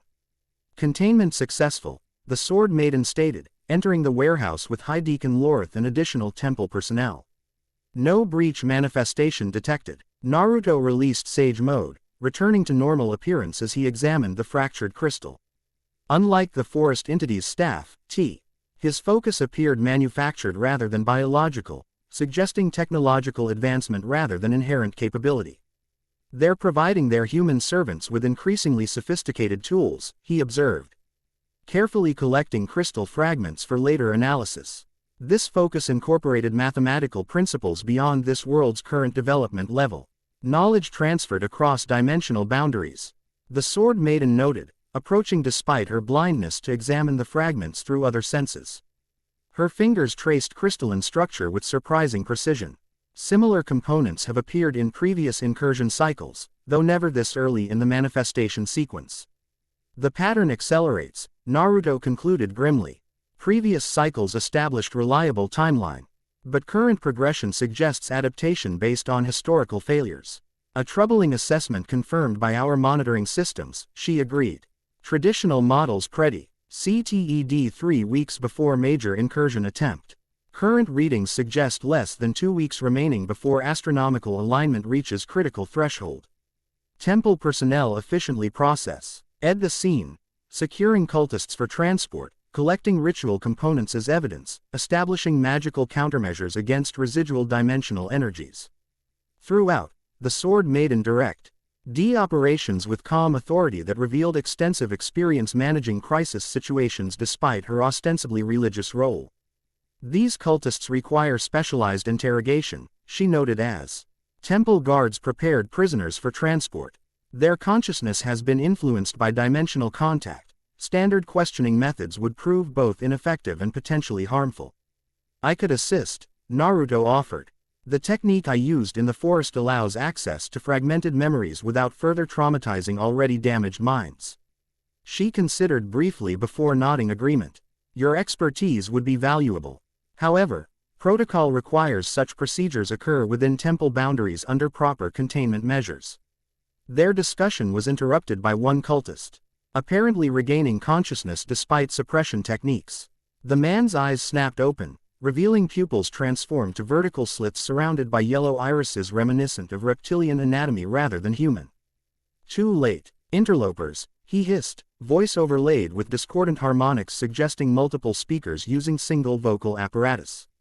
The harbinger comes. The flesh is prepared. When stars align, the master tastes this reality's sweetness. His body convulsed suddenly, back arching at impossible angle as something within fought against physical limitations. The temple guards moved to restrain him. But the Sword Maiden raised hand in warning gesture. Containment only, she instructed sharply. This manifestation requires observation. The cultist's skin rippled as though something moved beneath its surface, bones visibly shifting beneath flesh not designed for such reconfiguration. His mouth opened wider than human anatomy should permit, jaw dislocating to accommodate the unnatural movement. The sage between worlds, the voice continued, focusing suddenly on Naruto with unnerving intensity.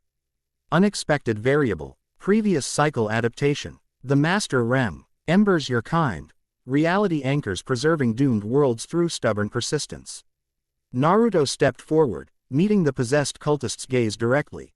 Your master failed in previous attempts. This cycle will end the same way. Arrogance, the voice laughed, the sound like breaking glass. Previous failures informed current strategy. Adaptation continues. The weak points between worlds multiply. Your precious temple cannot monitor all simultaneously.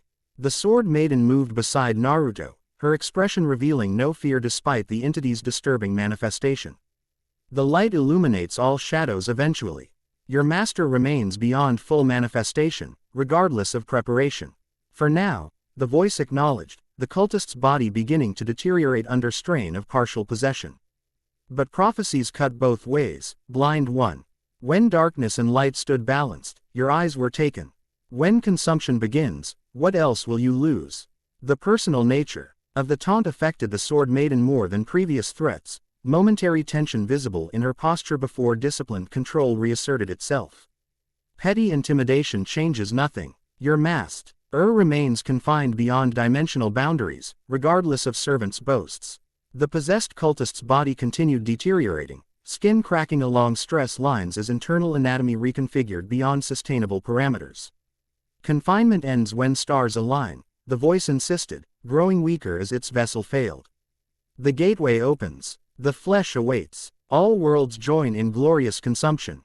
The final words faded as the cultist collapsed completely, body returning to normal human configuration as the possessing influence withdrew.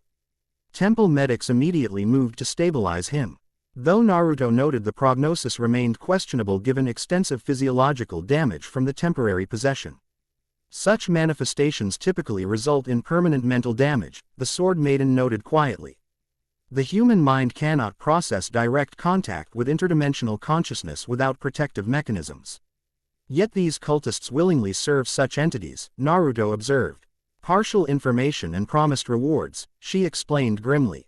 They experience managed exposure, sufficient connection to receive instructions without full consciousness merging that occurred here. The entity revealed more than intended through this display. Naruto nodded agreement, multiple incursion points being established simultaneously. The temple's monitoring systems can't track all concurrently. A concerning tactical adaptation, she acknowledged. Previous cycles focused power through single primary gateway, making containment efforts relatively straightforward despite intensity. Distributed approach complicates response capacity significantly.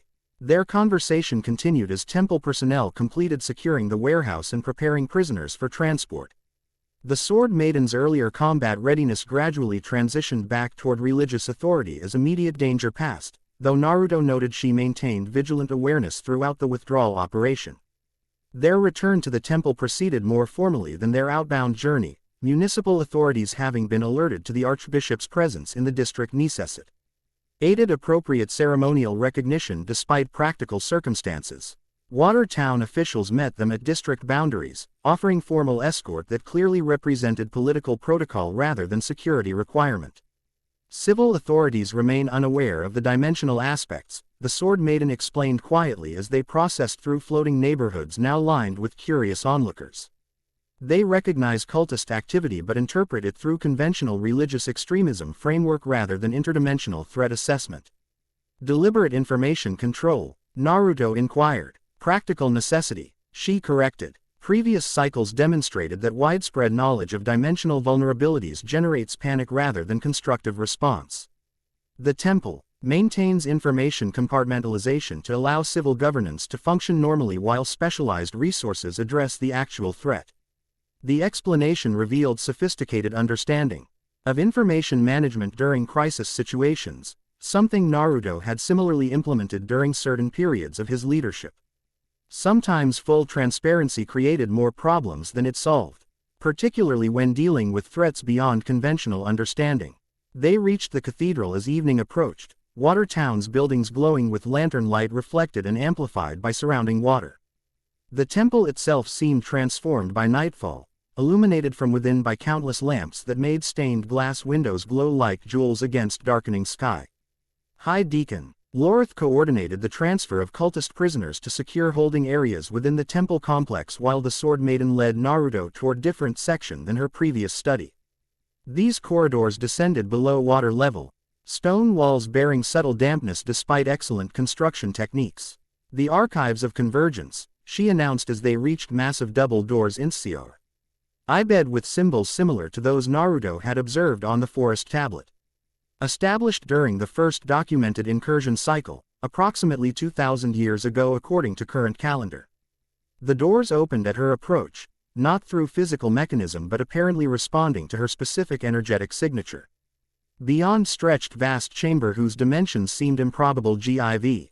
The cathedral's external architecture. Shelves extended in labyrinthine configuration throughout space that should have intersected with lake waters yet somehow existed in apparent dimensional pocket distinct from surrounding physics. Fascinating spatial manipulation, Naruto observed, recognizing techniques similar to certain Uzumaki clan sealing methods that created expanded interior spaces within limited external parameters. The chamber exists partially in alternate dimensional phase. Precisely, the Sword Maiden confirmed, apparently unsurprised by his immediate comprehension. Archives require specialized containment given certain materials' interdimensional properties. Conventional space proved insufficient for both practical storage and necessary protective measures. She navigated the labyrinthine arrangement with confident familiarity despite her blindness, leading them through sections organized according to systems Naruto couldn't immediately identify. Eventually, they reached central area featuring circular tables surrounded by reference materials organized in concentric rings, clearly designed as primary research hub within the larger collection. This sect, Ion contains all documented information regarding previous dimensional incursion cycles, she explained, gesturing toward specific shelving units. Historical accounts, theoretical analyses, technical specifications for containment systems, and most importantly, records of countermeasure implementation results. Naruto examined nearest texts with interest, noting languages and symbolic systems multiple historical periods collected without apparent chronological organization. The arrangement follows conceptual rather than temporal classification. Energy resonance patterns, she clarified. Materials dealing with similar dimensional frequencies positioned together regardless of origin period. The system facilitates cross-referential analysis across historically disconnected documentation. The sophisticated organizational approach impressed Naruto, particularly considering it predated modern information science by centuries. Your predecessors thought in impressively systemic terms. Necessity driving innovation, she acknowledged. Each cycle's defenders contributed additional methodologies based on their experiences. The archive represents cumulative knowledge across multiple confrontations with the same fundamental threat. She selected specific text from nearby shelf. Ancient volume bound in material resembling metal but with distinctive organic properties suggesting biological origin. This record dates from 3 cycles past, approximately 1500 years ago by current calendar. It describes dimensional traveler with abilities remarkably similar to those you've demonstrated. Naruto accepted the volume carefully, chakra automatically adjusting to strange energy emanating from its binding. The text inside featured writing system he didn't recognize, yet somehow comprehended, as though information transferred directly to consciousness rather than through conventional linguistic processing. Conceptual communication rather than symbolic representation, he noted with fascination. The text transmits meaning directly to cognitive centers. A necessity given linguistic evolution across centuries, the Sword Maiden confirmed. Each cycle's defenders spoke different languages, requiring transmission method transcending conventional communication limitations. As Naruto explored the text's contents, direct information transfer revealed a NT of previous dimensional traveler, a woman described as Golden Fox Sage, who manipulated natural energies through techniques strikingly similar to his own. The record detailed her arrival through tool summoning specifically designed to bring Balance Keeper from world where energy flows through established pathways rather than wild currents. Most significantly, the account described specific role this traveler performed, not merely combating manifestations, but actually restructuring dimensional boundaries to strengthen resistance against future incursion attempts. The technique involved establishing anchoring seals at specific convergence points that would maintain dimensional separation even during astronomical alignments that typically weakened such boundaries. This describes something beyond mere combat function, Naruto observed, looking up from the text. The previous traveler implemented permanent countermeasures rather than simply addressing immediate manifestations. Precisely why your arrival generates such significant interest, the Sword Maiden confirmed. Each cycle's interdimensional defender contributed unique methodologies based on their native abilities. If your capabilities parallel those of previous travelers, you might implement similar permanent protections rather than merely temporary containment. The implication expanded Naruto's understanding of his purpose here dramatically. Not simply warrior opposing immediate threat, but potential implementer of lasting solution that might prevent future cycles entirely. The responsibility represent different magnitude than merely addressing current incursions. These anchoring seals, he noted, returning to the text's descriptions. They incorporate elements I recognize from my homeland's techniques, though adapted significantly for this world's energy patterns. Could you implement similar constructs? The Sword Maiden asked directly. Naruto considered carefully before answering. With proper understanding of the convergence points and sufficient preparation time, yes. Though the astronomical alignment creates both opportunity and limitation, the boundaries become most vulnerable during alignment. But that same vulnerability allows more permanent modification if properly leveraged. A narrow window requiring precise timing, she noted with understanding. How many such anchoring points would be required? According to this account, 7 major convergence points form primary network, Naruto replied, finding the information through continued exploration of the text's direct knowledge transfer. Each requiring specific seal configuration adapted to local energy patterns. The Sword Maiden absorbed this information with thoughtful expression. 7 points scattered across territories. each requiring your personal implementation during specific astronomical alignment that occurs less than 2 weeks from now.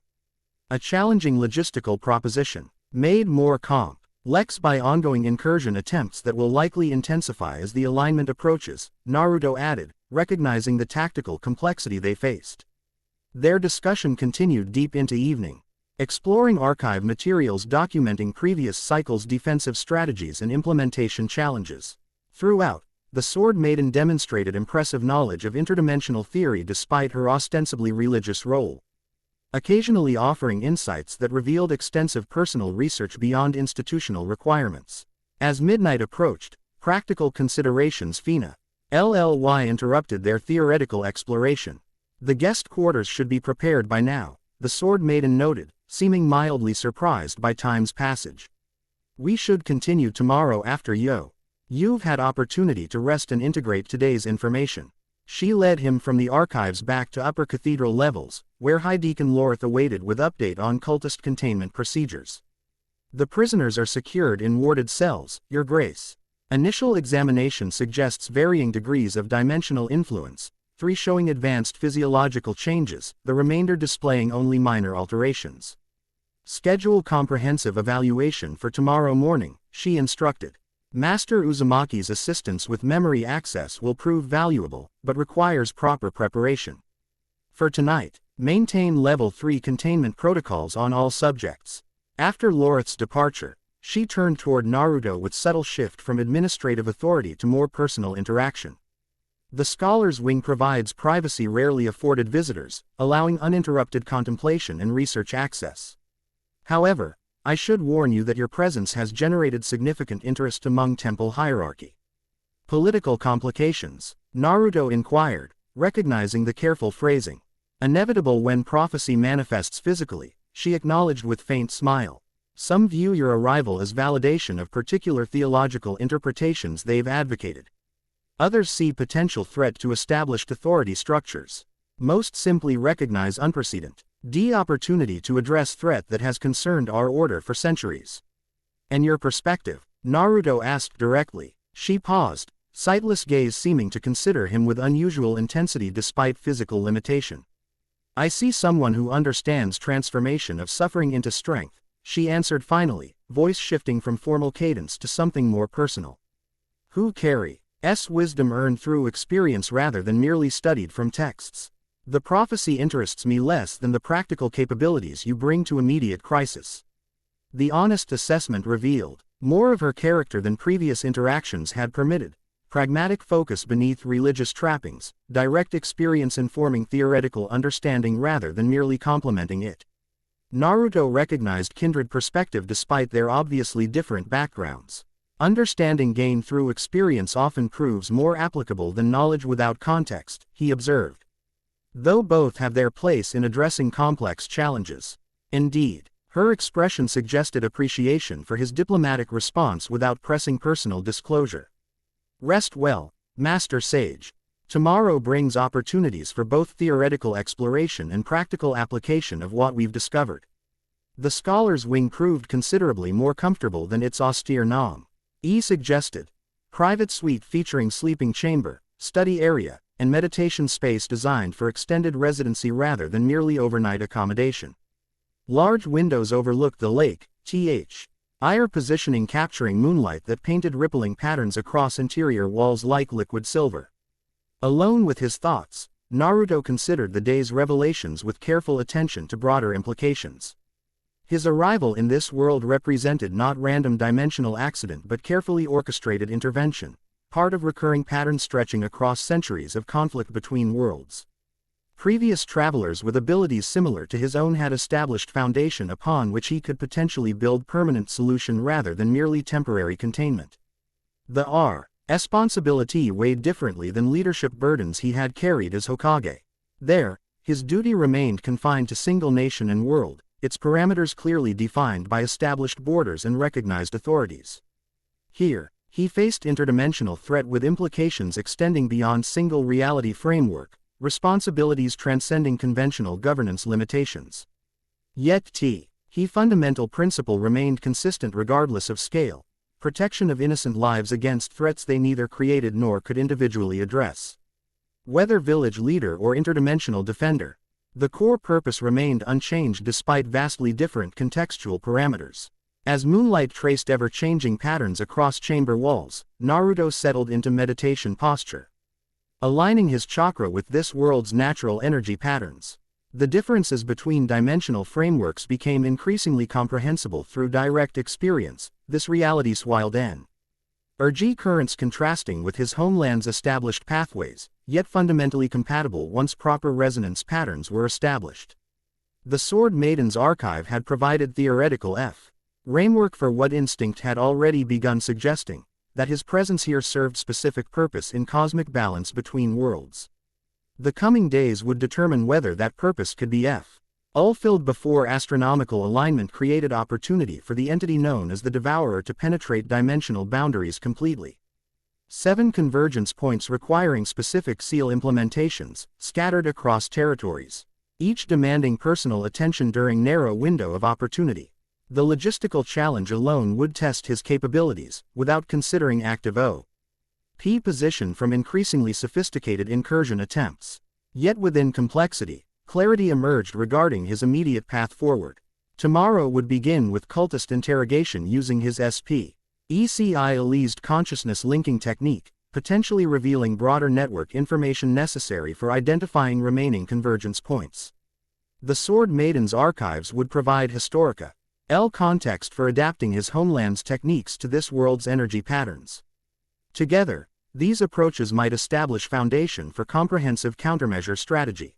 The rippling moonlig HT gradually yielded to approaching dawn, night's contemplation seamlessly transitioning into morning's practical implementation. Whatever challenges the coming days might bring, the path forward had become clearer than at any point since his arrival in this strange world. The Grand Sage had found his purpose, not merely visitor from another dimension, but potential architect of permanent protectee. On against cyclical threat that had plagued this world for millennia. Whether prophecy's fulfillment or merely practical intervention, the responsibility aligned with principles that had guided his entire life. Protection transcending boundaries, between villages, nations, or dimensions, remained worthy cause regardless of contextual details.